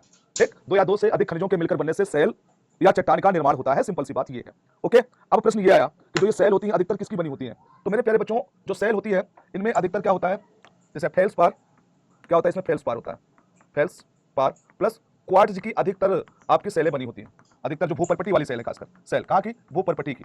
ठीक, अब अगर इसमें हम देखते हैं कि आपको पता है फेल्सपार में क्या होता है, सिलिका और ऑक्सीजन होता है, ये तत्व है सिलिका प्लस ऑक्सीजन। क्वार्ट्ज में क्या होता है, तो आप कहते हैं सिलिका और ग्रेनाइट होता है, सिलिका प्लस ग्रेनाइट, ये इसके तत्व होते हैं। ठीक, और ये क्या हो गए, खनिज हो गए। ये दोनों खनिज मिलकर क्या बना रहे हैं, सेल बना रहे हैं, चट्टान बना रहे हैं। ठीक है जी, बुझा रहा है यहां तक बुझाया। ये दो खनिज है, एक खनिज ये हो गया, दूसरा खनिज ये हो गया। भूपर्पटी की अधिकतर सेलें इसी खनिज से बनी हुई हैं, इन्हीं खनिजों से। अब प्रश्न आया कि सर चट्टान किसे कहते हैं, तो चट्टान कैसे, जो चट्टान होता है मेरे बच्चों, तो आप लोग देखिएगा कि चट्टान ग्रेनाइट की तरह कठोर भी हो सकता है, चट्टान ग्रेनाइट की तरह कठोर भी हो सकता है, कठोर हो सकता है, और सेल खड़ी की तरह मुलायम भी हो सकता है, सेल खड़ी की तरह मुलायम हो सकता है। मतलब ये कठोर से कठोर भी हो सकता है और ये मुलायम से मुलायम भी हो सकती है, समझे। और अगर एक चीज समझना है तो जैसे चिकनी मिट्टी आपने देखा है, चिकनी मिट्टी, जितनी भी मिट्टियां होती हैं, जितनी भी मिट्टियां होती हैं उन सब का निर्माण किसी ना किसी चट्टान से ही होता है, किसी ना किसी चट्टान से ही होता है, चट्टान से ही होता है। ठीक, एक चीज ध्यान रखना। दूसरी बात, जैसे चिकनी मिट्टी है बहुत मुलायम होती है, चिकनी मिट्टी हो गई, तो जो चिकनी मिट्टी है ये क्या है, ये भी चट्टान है। और ग्रेनाइट जो इतनी कठोर होती है कि उस अगर इसका एक भाग पानी में डाल दिया जाए तो दूसरे भाग में पानी नहीं पहुंच सकता। जैसे मान लो ये ग्रेनाइट चट्टान है, ठीक है, ये क्या है, ये मान लिया मैंने क्या है, ग्रेनाइट चट्टान है। ठीक है, अब ग्रेनाइट चट्टान के इस इतने दूर तक के भाग को हमने पानी में डुबा दिया, इतने दूर तक के पानी को मतलब इतनी दूर तक इस चट्टान को हम पानी में डुबा दिया। मैं किसकी बात बता रहा हूँ, ग्रेनाइट की बता रहा हूँ, इतनी कठोर होती है, इसमें कोई छिद्र नहीं होता। ठीक, इतनी दूर तक इसको पानी में डुबा दिया, तो जो ऊपर वाला भाग है या कभी नहीं गीला होगा, या कभी भी कभी भी गीला नहीं होगा, गीला नहीं होगा, क्योंकि इसमें छिद्र नहीं पाए जाते, क्योंकि इसमें छिद्र नहीं पाए जाते, छिद्र नहीं पाए जाते। जबकि आपने चाक देखा, चाक बाबू, चाक देखा है जिसमें बोर्ड में लिखा जाता है, चाक, चाक देखा ना आप लोगों ने, चाक जिससे बोर्ड में लिखा जाता है, बोलो चाक देखा है आप लोगों ने, जो बोर्ड में लिखा जाता है, ब्लैक बोर्ड में जो चौक होता है। अगर देखो मान लिया मैं यहां पर एक चौक बना दिया, ध्यान से देखना, क्या बना दिया मैंने, एक यहां पर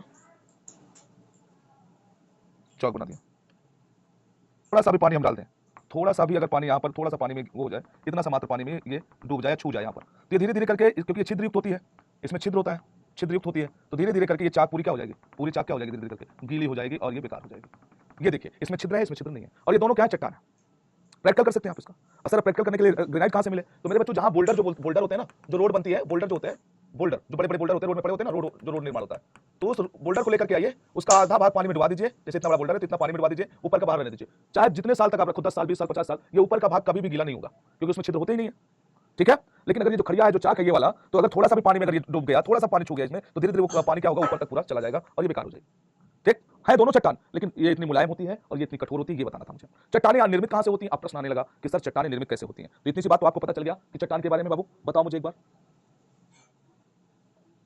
ठीक है। अब इसके आगे मैं आपको बताता हूं, समझाता हूं। साधारणतः आप लोग चट्टान कितने प्रकार के पढ़ते हैं, अकॉर्डिंग टू स्लाइड। सेल के प्रकार कितने पढ़ते हैं, सेल के 3 प्रकार पढ़ते हैं, कितने प्रकार, 3 प्रकार पढ़ते हैं। सेल कितने प्रकार की होती है, सेल, तो सेल कितने प्रकार की होती है मेरे बाबू, आग्नेय, औषधि, और तीसरा आपका क्या हो जाएगा, बोलो तीसरा बताओ क्या होगा, कायांतरित, या इसी को बोलते हैं रूपांतरित, है ना। और जो ये सेल तीनों है, तो इनको तीनों को बनावट के आधार पर बोला गया है। किस आधार पर बताया गया है, बनावट के आधार पर, ध्यान रखिएगा, बनावट के आधार पर इसका डिस्ट्रीब्यूशन है। ये बनावट के आधार पर इसको कितने भाग में बांटा गया, 3 भाग में, आग्नेय, औषधि और रूपांतरित। इतनी दूर तक बात समझ में आया मेरे बच्चों, एक बार बताओ, एक बार बताओ अपने भाई को कि हाँ यहां तक मुझे समझ में आया भाई, बताओ बताओ बताओ, सारे लोग बताओ, यहां तक की बात समझ में आई आप लोगों को।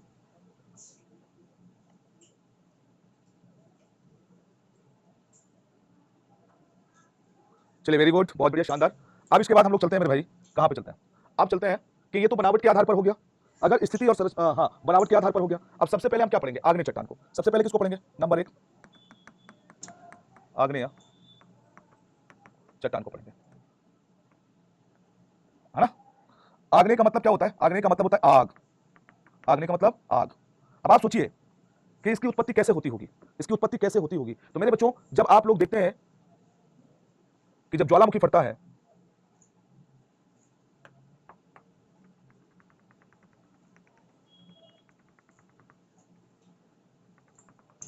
क्योंकि मैग्मा तो यहां है, मैग्मा चैम्बर नीचे है ये, और आपको मैंने विभिन्न प्रकार की आकृतियां भी पढ़ाया हूं, अगर आपको याद हो। तो मैंने क्या बताया था, किससे मैग्मा बाहर निकलता है, यही तो बताया हूं कि इससे मैग्मा क्या होता है, इससे मैग्मा बाहर निकलता है और इस तरह से ऊपर भूपटपटी पे जमा होता रहता है, बताया हूं ना। और आप लोगों ने एक बात और पढ़ी होगी कि महासागरों में जब 2 प्लेटें दूर दूर जाती हैं, आप जिसको हम अपसारी प्लेट के नाम से जानते हैं, तो वहां पर एक संरचना बनती है जिसको संरचनात्मक प्लेट कहते हैं, और उसका कारण क्या है कि नई भूपटपटी का निर्माण होता है। ठीक, तो जो ये यहां से निकल रहा मैग्मा है मेरे बच्चों, है ना, जो यहां से निकल रहा, इस क्षेत्र से निकल रहा जो मैग्मा है, तो यह मैग्मा एकदम आग की तरह होता है, आग की तरह। ठीक, और इसीलिए इसे हम आग्नेय के नाम से जानते हैं। जो ये मैग्मा निकल करके और यहां पर जम जाएगा, कहां जमेगा, कहां जमेगा भाई, तो मेरे बच्चों जमेगा इस क्षेत्र में, यहां पर जम जाएगा, है ना। तो इसे हम बेसाल्टिक आग्नेय कहते हैं, बेसाल्टिक आग्नेय। अच्छा सर, और मेरे बच्चों सेम समय में इसी टाइम पर आप लोग देखेंगे कि जो पृथ्वी के अंदर विभिन्न प्रकार की आकृतियां आप लोगों को मैं पढ़ा रखा हूं, अगर याद आ रहा हो, विभिन्न प्रकार की आकृतियां आप लोगों को मैंने पढ़ाया है, जिसमें हमने देखा कि इस तरह से उल्टा कटोरे के आधार पर भी पढ़ा, हमने बांस पढ़ा, हमने डाइक पढ़ा, है ना, हम लोगों ने कई तरह की आकृतियां पढ़ा, हमने ऐसे ऐसे आकृतियां देखा। तो जो ये पृथ्वी के अंदर जम जाती हैं, इसे हम ग्रेनाइट कहते हैं। क्या कहते हैं इसको, ग्रेनाइट। ये भी आग्नेय है, ये भी आग्नेय है, आग्नेय ये दोनों है, क्योंकि पृथ्वी पर सबसे पहले कौन सी चट्टान आई, आग्नेय चट्टान आई। पृथ्वी पर सबसे पहले किस चट्टान का निर्माण हुआ, आग्नेय चट्टान का निर्माण हुआ, इसलिए इसे हम प्राथमिक चट्टान भी कहते हैं। क्या बोलते हैं इसको, प्राथमिक चट्टान के नाम से भी जानते हैं। क्या बोलते हैं मेरे बच्चों इसको, प्राथमिक चट्टान के नाम से भी इसको संबोधित करते हैं। आग्नेय इग्नियस से बना है, आग्नेय किससे बना, इग्नियस से, ये आग की तरह होता है। ठीक है, तो इतनी सी बात क्लियर है आपका कि पृथ्वी पर पहली चट्टान कौन बनी, आग्नेय चट्टान बनी। और जो बेसाल्टिक लावा वाली चट्टानें हैं वो ज्यादातर आपको कहां मिलती हैं, महासागरों की जो भूपटपटी होती है वहां पर देखने को मिलती है आपको, क्योंकि वहां पर क्या होता है, वहां पर अपसारी प्लेट होती है, दोनों अलग अलग दिशा में जाती हैं और नई भूपटपटी का निर्माण होता है। ठीक, चलिए तो इतनी सी बात हमारी आपकी हो गई। ओके, अच्छा अब देखो अकॉर्डिंग टू स्लाइड यहां पर आते हैं। आग्नेय चट्टान के बारे में देखो पहले। आग्नेय सेलों को प्राथमिक सेलें भी कहते हैं। मैंने क्या बताया अभी, यही ना। ये सेलें लावा एवं मैग्मा के ठंडे होने से बनती हैं, वो भी मैं आपको समझाया। ये सेलें अपारगम्य होती है, मतलब इसमें छिद्र नहीं होता, यानी पानी या तरल पदार्थ इनमें रिस कर अंदर नहीं जा सकता। ठीक, अभी अभी यही समझा रहा था। इनमें जीवाश्मों के अवशेष भी नहीं मिलते हैं। ग्रेनाइट, ग्रेबो, बेसाल्ट आदि इसके उदाहरण है। यही बात मेरे बच्चों मैं अभी अभी आपको यहाँ पर, सॉरी कहाँ पर समझाया था इस चीज को, हाँ यहीं पर तो समझाया था ये, कि जो ये होती है इसमें कोई छिद्र नहीं मिलता है। ठीक है भाई, यहाँ तक की बात क्लियर है। और कुछ पॉइंट्स अगर मेरे अकॉर्डिंग आप नोट करना चाहें तो मैं आपको नोट करवा देता हूँ। आइए आइए सारे प्यारे बच्चों, मैं आप लोगों को आपके इसके अकॉर्डिंग नोट करवा देता हूँ। ठीक है, आइए, ये आग्नेय है। अब इसके बाद आगे चलते हैं। पहले हेडिंग डालते हैं हम लोग, आग्नेय चट्टान। क्या बोलेंगे हम? आग्नेय चट्टान। अब इसके कुछ जो विशेष मतलब इसके लक्षण है, उन लक्षणों को हम लोग नोट कर लेते हैं ताकि हम आग्नेय चट्टान को आसानी से सीख सकें। पहले हमें क्या बताना होगा कि क्रस्ट के नीचे नीचे तप्त एवं तरल मैग्मा के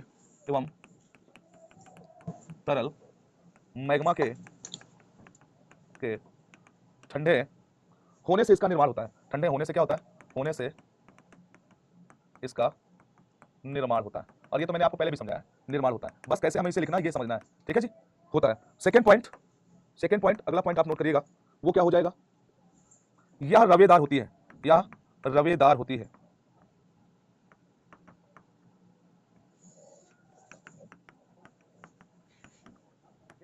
पॉइंट नंबर थर्ड हम लोग क्या लिखेंगे? इसमें परतें अनुपस्थित होती हैं।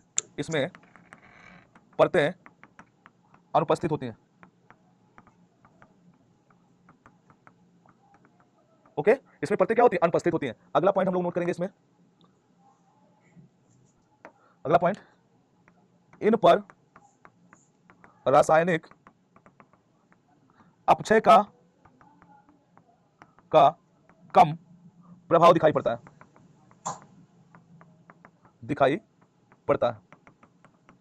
आगे अपक्षय अपरदन बताऊंगा, अभी केवल आप लोग इसको नोट करिएगा। चट्टान आ जाएगी तब ना, उसके बाद अपक्षय अपरदन होगा, है ना। अब इसके बाद देखिएगा नेक्स्ट क्या है, भौतिक अपक्षय का अधिक प्रभाव दिखाई पड़ता है। समझे? और ये रासायनिक अपक्षय क्या है, भौतिक अपक्षय क्या है, अभी आपको नहीं परेशान होना, आगे हमारा पूरा का पूरा चैप्टर इसी से मतलब है। अपक्षय का मतलब होता है टूटना। बाबू अपक्षय का मतलब क्या होता है? टूटना।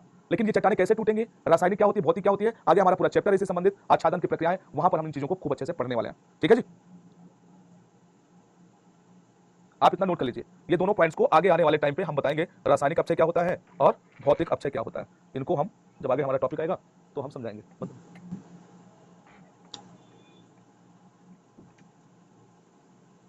अब देखो नेक्स्ट पॉइंट, अभी तो और दो एक पॉइंट्स आपके लिए हैं।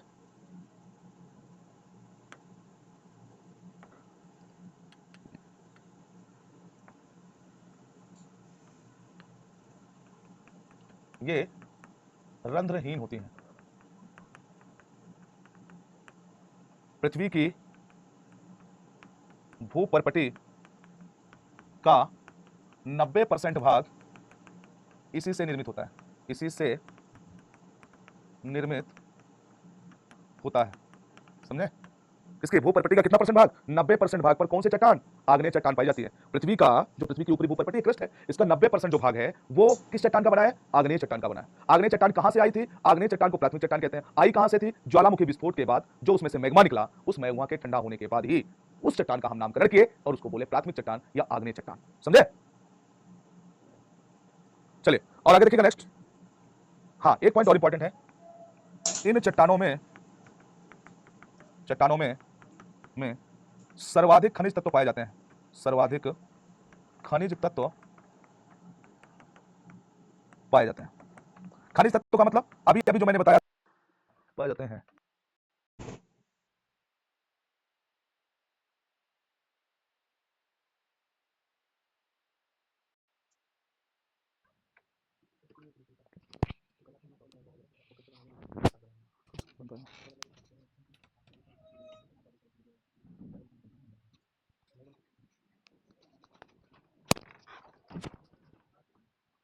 ठीक है,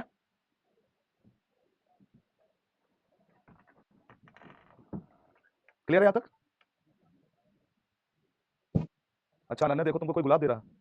अच्छा, पढ़ना नहीं है, गुलाब है और वो करना है कमल है।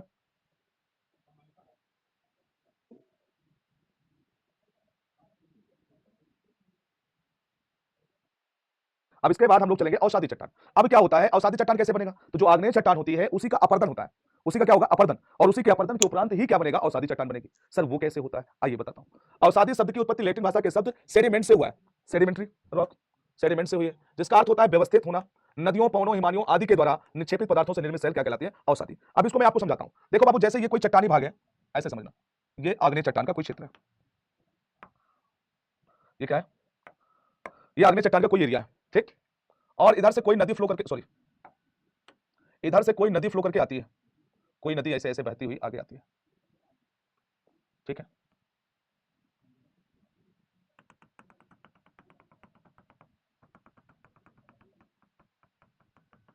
कोई नदी ऐसे फ्लो करके आती है और ये नदी आगे बहते हुए जाएगी, ये नदी आगे बहते हुए जाएगी, ठीक है बाबू, जाएगी नहीं आगे बहते हुए। मैं एक उदाहरण दे रहा हूं, ये ऊपर नहीं चली जाएगी, यहां पर भी चट्टानें होंगी, लेकिन ये मैंने कहा ये आग्नेय चट्टान है, इसको समझना है आपको, ठीक है। अब नदी ऐसे बहते हुए जा रही है, जब नदी यहां पर पानी बहेगा, आप खुद बताइए, जब पानी बहेगा तो क्या वो पानी जो परत होगी उससे फ्रिक्शन नहीं करेगा, उससे घर्षण नहीं करेगा, घर्षण तो करेगा, बिल्कुल करेगा। और जब पानी घर्षण करेगा तो वहां पर कटान लगता है, क्या लगेगा, कटान होगा, है ना। कटान का मतलब समझ रहे हो मेरे बच्चे, क्या कि जो चट्टान होगी वो धीरे धीरे रगड़ रगड़ के कटती जाएगी, है ना। भाई पानी बहेगा तो धीरे धीरे क्या होगा, कटेगी वो। और जब वो कटेगी धीरे धीरे तो काट करके, भाई नदियों में जो बालू आता है, आप कभी सोचे कि नदियों में जो बालू आता है, मिट्टी आता है, वो कहां से आता है? तो नदियां जब पर्वतीय क्षेत्र से निकलती हैं या किसी भी मैदानी क्षेत्र में आती हैं, तो वहां पर जब कटान लगता है तो वो जिस भी चट्टान में होती है उसको काट काट करके, छोटा छोटा करके आगे प्रवाहित करती रहती है, उसी को हम लोग कहते हैं गाद, ठीक है जी। अब ये चीज कि इसको काटेगी, इसको काट काट करके ये आगे प्रवाहित करते हुए ले जाएगी, और ले जाएगी, फिर इसके बाद ये यहां पर इसको क्या करेगी, जमा कर देगी। मान लेते हैं हम कि यहां पर इसने इसको जमा कर दिया, एक दोबारा कटान लेके आई, फिर इसके ऊपर जमा कर दी, दो इसके ऊपर जमा कर दी, फिर इसके बाद लाई यहां पर और जमा कर दी, ये तो इसी को जो अवसादी चट्टान होती है, तो जो यहां से सेंड या बालू जो काट के ले गई, बालू बालू के रूप में जो यहां पर इस चट्टान को काट के ले गया, तो सेंड से ही बना है सेडिमेंट्री, या इसी को क्या बोलते हैं, अवसादी, या इसी को क्या बोलते हैं मेरे बच्चों, इसी को बोलते हैं परतदार। इसमें परत है ना, और आग्नेय में तो कोई परत नहीं मिली थी, आग्नेय में तो कोई परत नहीं मिली थी मेरे बच्चों ना, क्या आग्नेय में कोई परत मिली थी, बताओ, नहीं मिली थी। अरे बाबू इसको ऐसे समझ लो, अच्छा ये नहीं समझ में आया, दूसरा मैं बताता हूं। कोई किसी भी कोने में, हम लोग पर डे झाड़ू लगाते हैं अपने घर में, बताओ पर डे घर में झाड़ू लगाते हैं, झाड़ू लगाते हैं ना पर डे घर में, जो पर डे झाड़ू लगाते हैं तो ये धूल इतनी कहां से आ जाती है, हवा उड़ा के लाती है। और अगर लगातार हम किसी घर में 20 साल 40 साल तक झाड़ू ना लगाएं तो आपके हालात क्या हो जाएंगे, नहीं समझाऊंगा, समझाई तो रहा हूं। मधुबनी जाना है, कहां जाना है, पढ़ाई नहीं करना, बस इतना करना है। चलो गोविंद जी स्वागत है।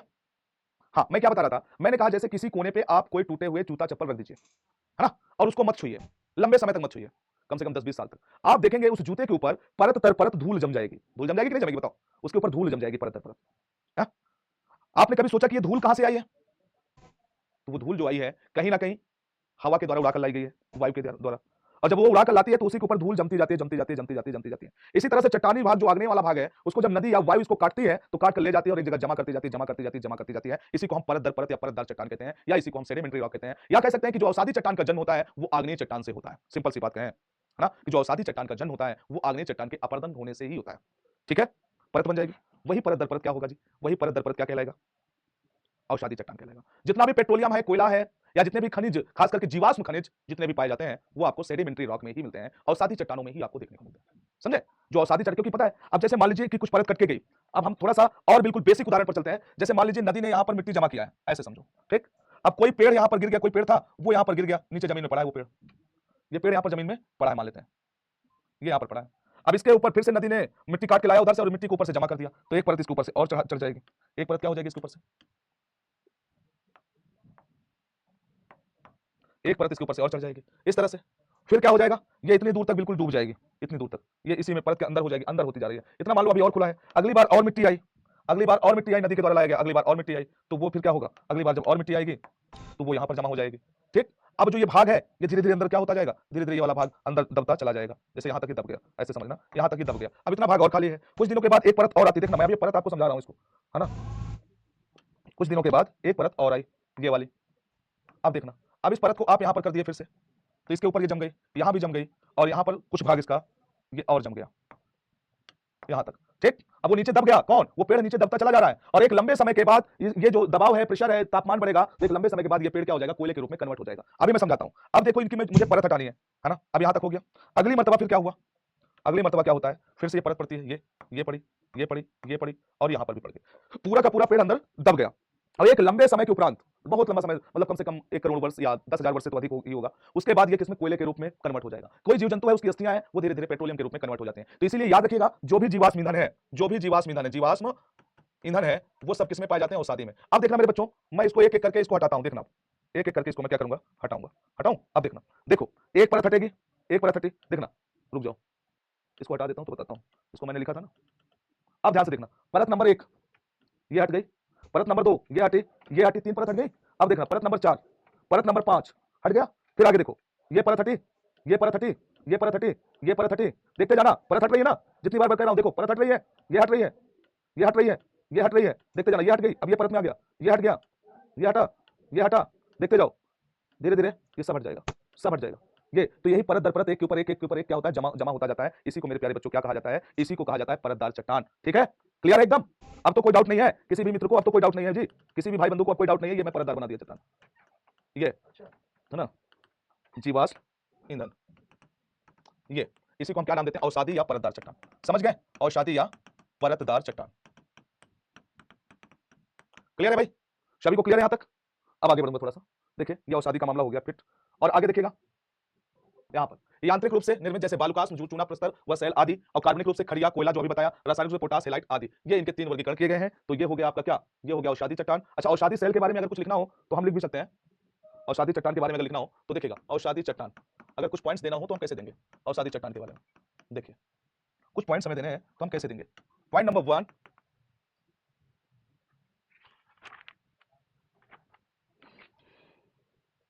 औषधि चट्टानों का निर्माण, औषधि चट्टानों का निर्माण आग्नेय व कायांत्रित चट्टान, आग्नेय व कायांत्रित चट्टान के अपरदन से निर्मित होती है। ठीक है, किससे निर्मित होती है? औषधि चट्टानों का निर्माण किससे होता है? ठीक है, आपने लिख लिया इसको। अगला पॉइंट, इसकी संरचना में, इसकी संरचना में परतें उपस्थित रहती हैं, इसीलिए क्या बोलते हैं इसको? रहती हैं। ठीक है, ये कुछ बेसिक पॉइंट्स हैं, इनको आप नोट कर लीजिए, फिर आगे हम बात करेंगे। इन चट्टानों में जीवाश्म पाए जाते हैं, जीवाश्म पाए जाते हैं। ठीक, इतनी बात लिख लीजिए, फिर बाकी बात हम नेक्स्ट क्लास के अंदर आपको बता देंगे, कोई दिक्कत नहीं है ना। तो आज हम लोगों ने पढ़ा क्या है? तो आज हम लोगों ने पढ़ा है सेल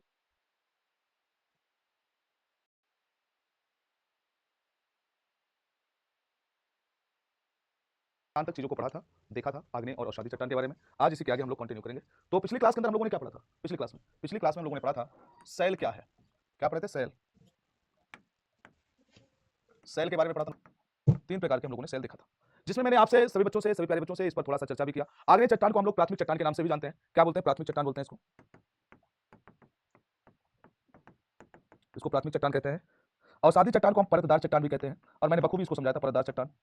और आप जानते हैं कि आग्नेय के टूटने के बाद ये बनती है। कायांत्रिक चट्टान जो होती है मेरे बच्चों, तो इसको याद रखना, ये ताप और दाब के कारण बनती है। और रूपांतर, कायांत्रिक या रूपांतरित जो चट्टान होती है, ये आग्नेय से सीधे रूपांतरित हो सकती है, सीधे रूपांतरित हो सकती है, या औषधि से रूपांतरित में कन्वर्ट होती है, औषधि से रूपांतरित में कन्वर्ट होती है, में बदलती है। ठीक है, ये 2 चीजें होती हैं। कायांत्रिक या रूपांतरित चट्टान या तो आग्नेय से सीधे रूपांतरित हो सकती है ताप और दाब के कारण, या तो वो औषधि से रूपांतरित होती है। दोनों चीजें होती हैं इसमें। तो यहां तक हम लोग बातों को सीख चुके थे। अब इसके आगे हम लोग कंटिन्यू करेंगे, इसके आगे हम लोग पढ़ना शुरू करेंगे। देखिएगा, आज हमारा टॉपिक क्या है? आज हमारा टॉपिक है रूपांतरित चट्टान है, या हाँ रूपांतरित। तो रूपांतरित जो चट्टान है उसको हम लोग बखूबी याद देखने वाले हैं और उसके प्रकार देखने वाले हैं। तो क्या आप लोग रेडी हैं? You are ready? बोलिए हाँ सर रेडी हैं, आप बताइए। अगर हाँ तो मैं आगे कंटिन्यू करने जा रहा हूं, ध्यान दीजिएगा।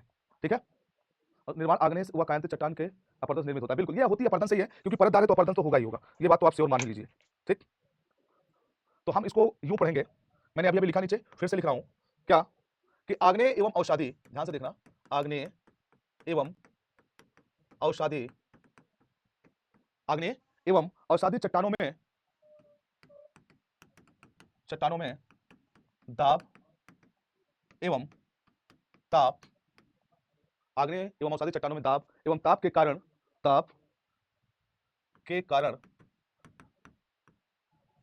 होने वाले परिवर्तन को, रूपांतरित या कायांतरित चट्टान कहा जाता है, चट्टान कहा जाता है। ठीक है, आग्नेय चट्टान क्या होती है? जो रूपांतरण होता है या ये होता है, ठीक है। और रूपांतरण के कारक अगर आपसे कोई पूछ ले कि एक बात तो आपको पता है, मैं आपको बता दूं, जैसे आग्नेय चट्टान बनी, आप ऐसे समझिए, आग्नेय चट्टान बनी है ना, इसमें ताप और दाब के कारण, ताप और दाब के कारण क्या होता है? अपर्दन होता है, अपर्दन। इस अपर्दन के बाद क्या बनती है? अवसादी बनती है, अवसादी। ठीक, और इधर ताप और दाब के कारण, ताप और दाब इधर भी बढ़े तो ताप दाब, अगर इधर भी बढ़ता है तो दाब, और इधर भी बनेगा। समझ गए? तो या तो ये आग्नेय से सीधे कन्वर्ट हो जाती है रूपांतरित में, या तो ये साइकिल पूरी चलती है आग्नेय से अवसादी, अवसादी से रूपांतरित। तो ये बात आपको क्लियर होना चाहिए। रूपांतरण के कारक कौन कौन से हैं इसको देखिए, कारक समझिएगा। रूपांतरण के कौन कौन से कारक हो सकते हैं मेरे बच्चों, बताओ रूपांतरण के कौन कौन से कारक हो सकते हैं? गुड आफ्टरनून मेरे बाबू। के कारक कौन कौन से हो सकते हैं? तो इसमें हम बताना चाहेंगे आपसे, इसके मुख्य रूप से 3 कारक होते हैं, समझे बाबू? कितने? 3 कारक। कौन कौन से? सबसे पहले होता है ताप, मतलब हीट। फिर हो जाएगा इसके बाद दबाव या संपीड़न, दबाव या संपीड़न। कंप्रेशन मतलब दबाव पड़े,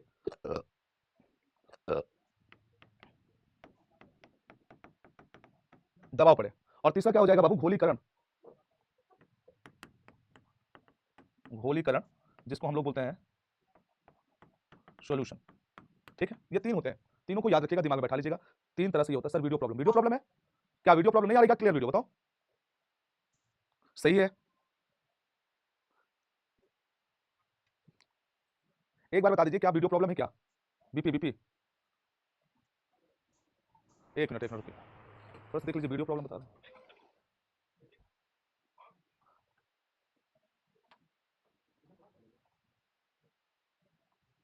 ठीक हो गया?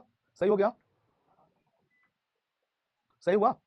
हाँ सर। अच्छा, अब देखो मेरे बच्चों, यहां पर अगर हम बात करेंगे, सर्वप्रथम हम किस पर बात करने वाले हैं? सबसे पहले बात करेंगे ताप पर। ठीक है, ताप। अगर हम ताप कहीं पर बढ़ाते हैं, हीट करते हैं, किसी चीज को अगर गर्म करते हैं, तो गर्म करने के बाद वो पिघलेगा, उसका रूप बदलेगा, है ना। और अगर यहां पर कोई चट्टान है, कोई चट्टान है, और वो चट्टान क्या हो सकती है? या तो वो आग्नेय होगी, और या वो क्या होगी? अवसादी होगी। ठीक, या तो आग्नेय होगी, या तो क्या होगी? वो अवसादी होगी। अब इसमें क्या होगा? जब इसमें हीट बढ़ेगा, मान लीजिए थोड़ी देर के लिए कि ये कोई एक चट्टान है, ठीक, ये कोई चट्टान है, इस चट्टान पे अगर हम लगातार हीट बढ़ाएं, हम इस चट्टान पे क्या कर रहे हैं? लगातार हीट बढ़ा रहे हैं, इसको गर्म कर रहे हैं, तो ये क्या होगी? एक समय के बाद ये टूट जाएगी, टूट जाएगी ना। ये अनियमित ढंग से टूट जाएगी, कोई नियमित नहीं, अनियमित ढंग से टूट जाएगी अगर तापमान बढ़ा। और तापमान कब बढ़ता है? जब कहीं पर प्रेशर बढ़ता है। जब प्रेशर बढ़ेगा, जब दाब बढ़ेगा, तब तापमान बढ़ेगा। आप लोग पृथ्वी की आंतरिक संरचना के बारे में पढ़ा होगा, है ना? आप लोगों ने आंतरिक संरचना के बारे में पढ़ा है। अब आंतरिक संरचना में आप लोगों ने जो देखा है, उसमें क्या देखा कि पृथ्वी के अंदर जाने पर, पृथ्वी के अंदर जाने पर, अंदर जाने पर तापमान, जाने पर तापमान 32 मीटर में 1 डिग्री सेंटीग्रेड बढ़ जाता है ना। अगर ये तापमान बढ़ गया मेरे बच्चों, तो जाहिर सी बात है दाब बढ़ेगा। ऐसे समझ में, सिंपल बात बताऊं आपको, एक सिंपल बात बताऊं। चलो, 2 दोस्त हो गए, एक दोस्त आया उधर से बॉडी वॉडी ऐसे करते हुए, जैसे मैं कर रहा हूं, समझे? और मैं कहिए तो एक दोस्त बुला लूं क्या? बुला लूं क्या यहाँ पर, और दबा करके प्रैक्टिकल करके दिखा दूं तुम्हें? बुलाऊं? बताओ जी सर। देखते कितना मतलब देखना चाहते हैं। अच्छा, तो अब क्या होगा? जब कोई एक व्यक्ति होगा, उसको पकड़ के दबा दूंगा, यस, ऐसे ना, ऐसे उसको दबा दूंगा, कैसे? यूं। अगर ऐसे जब उसको दबा दूंगा, तो उसका क्या हो जाएगा जी? उसका जो वॉल्यूम होगा, जो आयतन होगा, वो कम हो जाएगा, ऐसे ऐसे हो जाएगा, जैसे मैं हो गया ऐसे ऐसे, भैया छोड़ दे, भैया छोड़ दे, मालिक छोड़ दे, ऐसे ऐसे करेगा, है ना। चलो आ जाओ, तो ये बात समझ में आया आपको? आया ना? अच्छा, बिल्कुल आएगा, आएगा। अब देखो, हाँ आगे चलते हैं। अब क्या हुआ कि चट्टान पे जब दाब और ताप बढ़ेगा, तो उसका जो क्या बोलते हैं, उसका शेप होगा, शेप, उसका जो शेप होगा वो क्या हो जाएगा? चेंज हो जाएगा। मतलब शेप का मतलब क्या होता है? रूप, रूप जो उसका होगा क्या हो जाएगा? बदल जाएगा। रूप क्या हो जाएगा? बदल जाएगा, है ना। जब ताप और दाब बढ़ाएंगे तो उसका रूप क्या हो जाएगा? बताओ भाई, ताप और दाब बढ़ाएंगे तो उसका रूप क्या हो जाएगा? बदल जाएगा, नहीं बदलेगा? बोलो, बदल जाएगा ना। जब उसका रूप बदल जाएगा मेरे भाई, तो कमाल ही हो जाएगा, समझे? क्या हो जाएगा? कमाल। हाँ, उसका रूप बदल जाएगा, उसका आकार बदल जाएगा, और जब आकार बदल जाएगा तो वही तो रूपांतरित है, वही तो कायांतरित है। काया बदल गई, उसकी रूप उसका बदल गया ना, रूप बदल गया ना जी। हाँ, बुझा गया ना, बहुत आसानी से बुझा जाएगा, है ना। और रही बात घोलीकरण सॉल्यूशन की, तो सॉल्यूशन प्रोसेस जो होता है वो फिजिकल प्रोसेस के अंतर्गत आता है। कई बार चट्टानें घुल घुल के वो नीचे धरातल में अंदर चली जाती है, तो उससे भी आपका होता है। तो तीनों प्रकार हो गए। और इसके बाद आगे मैं बताना चाहूंगा रूपांतरण के प्रकार। क्या बताऊंगा? अब मैं आपको बताऊंगा रूपांतरण के प्रकार।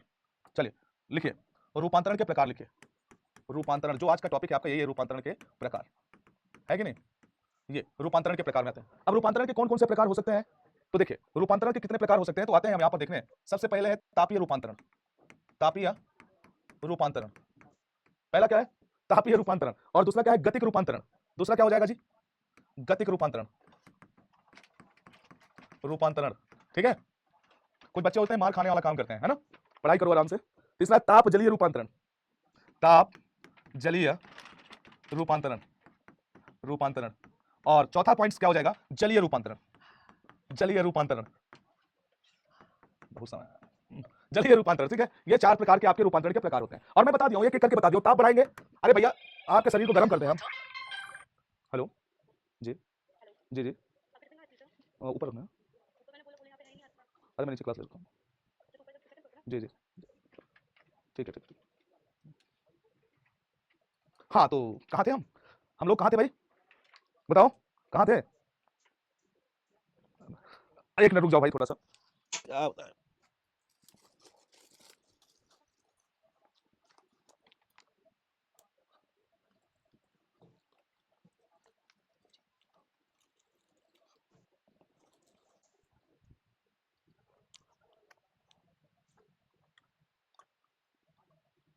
हाँ तो आगे चले, चलिए, बहुत बढ़िया, शानदार, जबरदस्त, जिंदाबाद। अब तो ये 4 प्रकार के हो गए।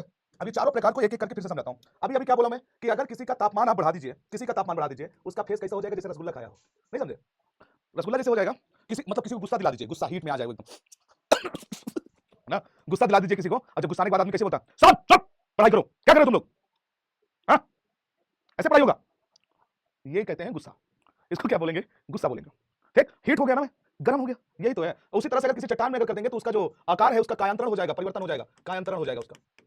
इसी तरह से गतिक रूपांतरण, जैसे अब चट्टान है, कहीं पर वो चट्टान में चिपकी हुई है, क्या, जैसे क्या होता है, चट्टान में चिपकी हुई है, चट्टान में वो क्या है, चिपकी हुई है, और अगर तेज हवा का झोंका आया, है ना, तो वो उसको उड़ा कर ले गई, अब वो धूल के रूप में कन्वर्ट हो गई। किसके रूप में कन्वर्ट हो गई, धूल के रूप में।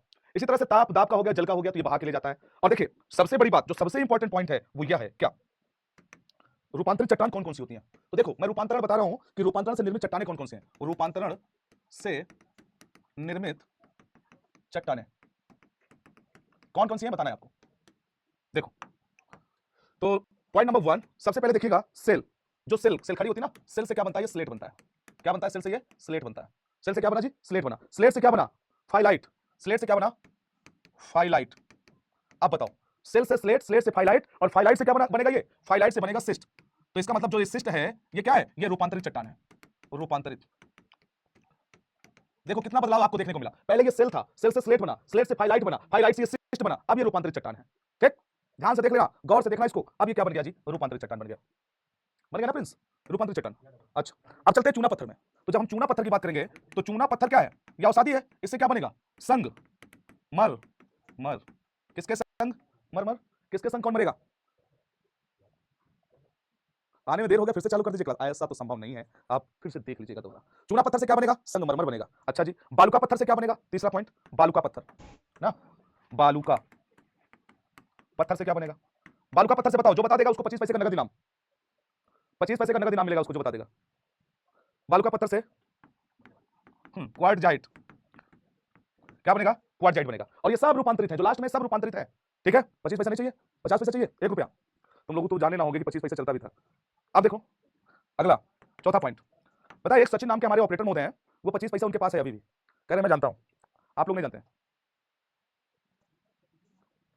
बाबा जी नहीं बुझाया, अरे राम राम, अगर नहीं बुझाया तो धिक्कार है, क्या नहीं बुझाया बताओ, चलो फिर से आ जाओ, यहां से फिर आ जाओ यहाँ। अगर नहीं बुझाया तो फिर ऊपर आओ तुम यहाँ पे। जैसे सेल होता है, सेल चट्टान है ना, सेल से स्लेट बना, स्लेट से फाइलाइट बना, और आपसे यही पूछेगा सिस्ट किसका रूपांतरण है, तो सिस्ट किसका रूपांतरण है, फाइलाइट का है, याद रखिएगा, है ना। अच्छा, सिस्ट की मूल चट्टान कौन सी है, मूल चट्टान, तो सिस्ट की मूल चट्टान कौन सी है, बताओ, सिस्ट की मूल चट्टान कौन सी है, सिस्ट तो रूपांतरित है, इसकी मूल चट्टान कौन सी है, बताओ। तो आप कहोगे सर इसकी मूल चट्टान का नाम है सेल, क्या नाम है, सेल नाम है, ठीक है।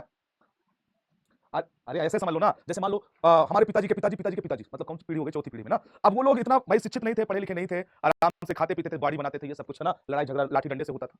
समय बदला, हाइब्रिड, मतलब हाइब्रिड तो नहीं कह सकते, लेकिन कह सकते हैं कि आगे जब जनरेशन बढ़ी तो लोग शिक्षित होने लगे, वो परिवर्तन है, चेंज है ना। और वो समाज के अकॉर्डिंग जो समय मांग रहा था उसके अकॉर्डिंग चेंज हुए। आजकल लड़का पैदा होता है गूगल, मतलब नहीं गूगल के बारे में पहले जानता है, जन्म लेता है ना तो मोबाइल के साथ जन्म लेता है।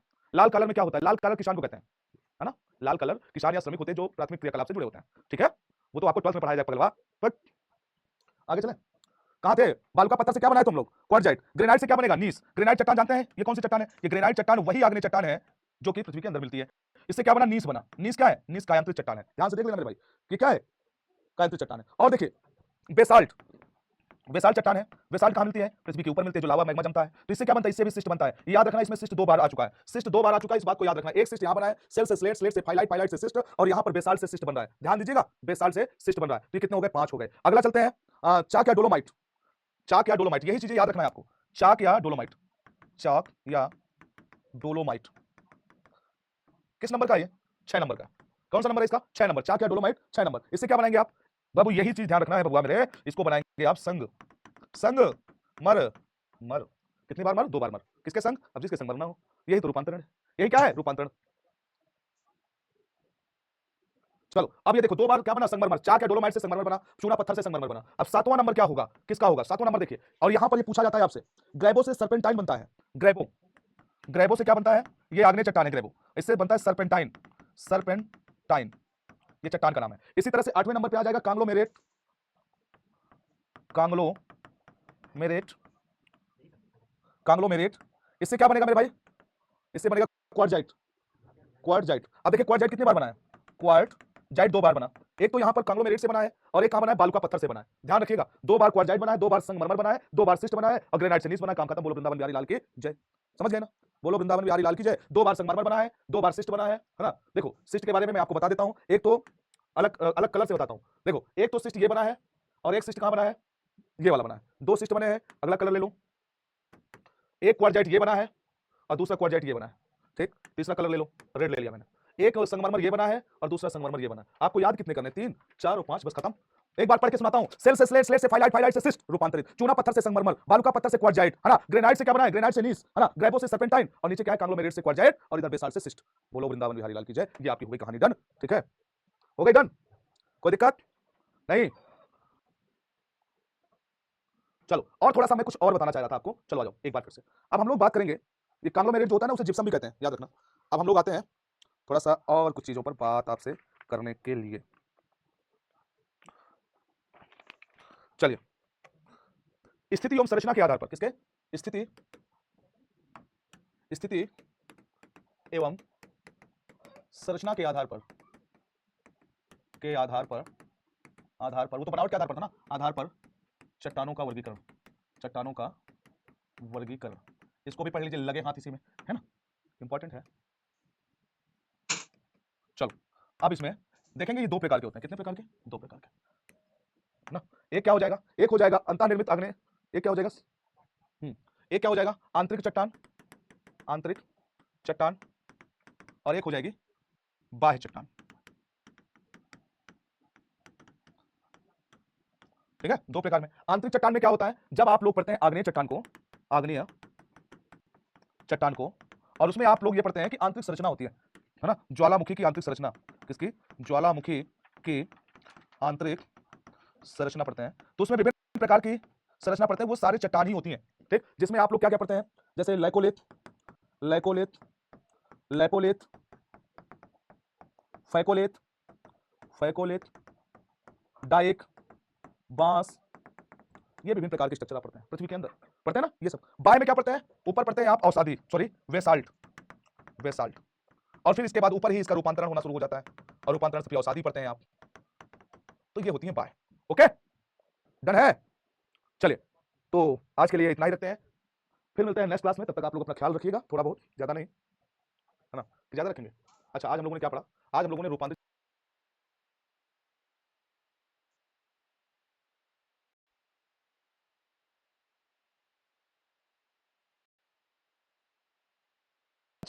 सानिया। चलिए, तो पृथ्वी के अंदर की कैसे होता है, इसको थोड़ा सा मैं आपको एक डायग्राम के माध्यम से समझाने जा रहा हूं, आप लोग समझने का प्रयास करिएगा। जैसे ये अर्थ है, अर्थ है बाबू। अब इस अर्थ के अंदर मैंने आपको बताया था, ये वाला क्षेत्र जो है एस्थेनोस्फीयर का है। किसका है ये वाला एरिया एस्थेनोस्फीयर का है, एस्थेनोस्फीयर, या इसी को हमने बोला था दुर्बलतम मंडल का। ठीक, और इस दुर्बलतम मंडल को मैग्मा चैम्बर के नाम से भी जानते हैं। किस नाम से जानते हैं? मैग्मा चैम्बर के नाम से जानते हैं। ठीक है, यहां तक की बात तो क्लियर है बाबू? ये तो पहले भी हम पढ़ चुके हैं, बताओ, ये तो हम सब कुछ पढ़ चुके हैं ना। अब इसके बाद आगे आज हम जो चट्टान के बारे में पढ़ने जा रहे हैं, इसको ध्यान से समझना। इसके बाद हम लोगों ने यहां पर एक चीज देखा था कि यहां से जो ज्वालामुखी फटते हैं, उसमें मैं आपको बताया था मैग्मा इधर से आकर के यूं जाता है यहाँ से, इसको अगर मैं हटा भी दूं कोई दिक्कत नहीं है जी, इसी में से मैग्मा होकर के जाता है बाहर। तो ये अंतर आपको समझना पड़ेगा, ये दोनों अंतर को मैं बहुत बखूबी समझाने जा रहा हूं। ठीक, अब मेरे बच्चों एक बात गौर करना, जब यहां से ये मैग्मा निकल करके यहां पर जमा लावा के रूप में, यहां पर ये जम गया, ठीक ध्यान से देखना, यहां पर ये क्या हो गया, जम गया, इस साइड ये जम गया,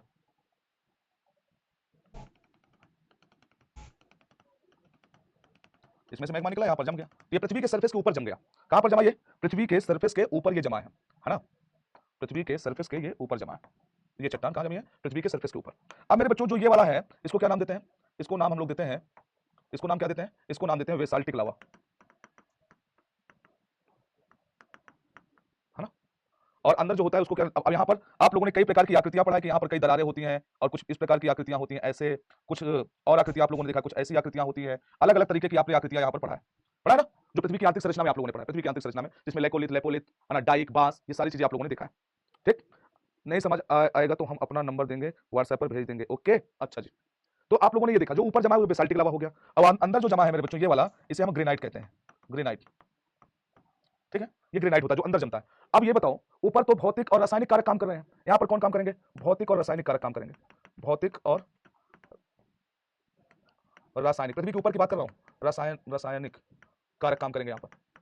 भाई जैसे वायु हो गया, जल हो गया, इसके कारण गोलीकरण भी कल आपने देखा था ना, गोलीकरण के कारण, तो इसके कारण इसका क्या होगा, अपर्दन होगा, ये चट्टान टूटेंगे, अपर्दन होगा, और अपर्दन के बाद कौन सा बनेगा यहाँ पर, फिर इसके अपर्दन के बाद बनेगी अवसादी। ध्यान से देखना बाबू, अवसादी, अवसादी में फिर ताप और दाब बढ़ेगा, क्या बढ़ेगा, ताप और दाब, और फिर ये कन्वर्ट होगी किसमें में, रूपांतरित में। इतनी सी बात क्लियर है। तो ये किसके लिए, ये जो ऊपर जमी हुई पृथ्वी के ऊपर जो मैग्मा जमा है उसके लिए है ये वाला पोर्शन, ध्यान दीजिएगा, ये वाला। मेरे बाबू ये कॉन्सेप्ट थोड़ा सा अच्छा है, इसको ध्यान से देखना, ठीक है। आकाश बाबू इस कॉन्सेप्ट को समझने का अच्छे से प्रयास करना, ठीक है सभी लोग। सोनी, जो बैकलॉग हो गया उसको धीरे धीरे कंप्लीट करिए और आगे कंटिन्यू रहिए, है ना। मैंने क्या बताया कि जो पृथ्वी के ऊपर मैग्मा निकल कर यहाँ जमा हुआ है उसमें ये कारक काम करते हैं, इसमें पूरी साइकिल चलती है, तो ये आग्नेय होता है, आग्नेय से अवसादी, अवसादी से रूपांतरित बनता है। लेकिन जो पृथ्वी के अंदर जो चट्टानें जमी हुई हैं ये वाली, है ना, ध्यान से देखना मेरे बाबू, यहाँ पर जो ये चट्टानें जमी हुई हैं, ये वाली जो चट्टान पृथ्वी के अंदर जो विभिन्न आकृतियों में आप देख पा रहे हैं,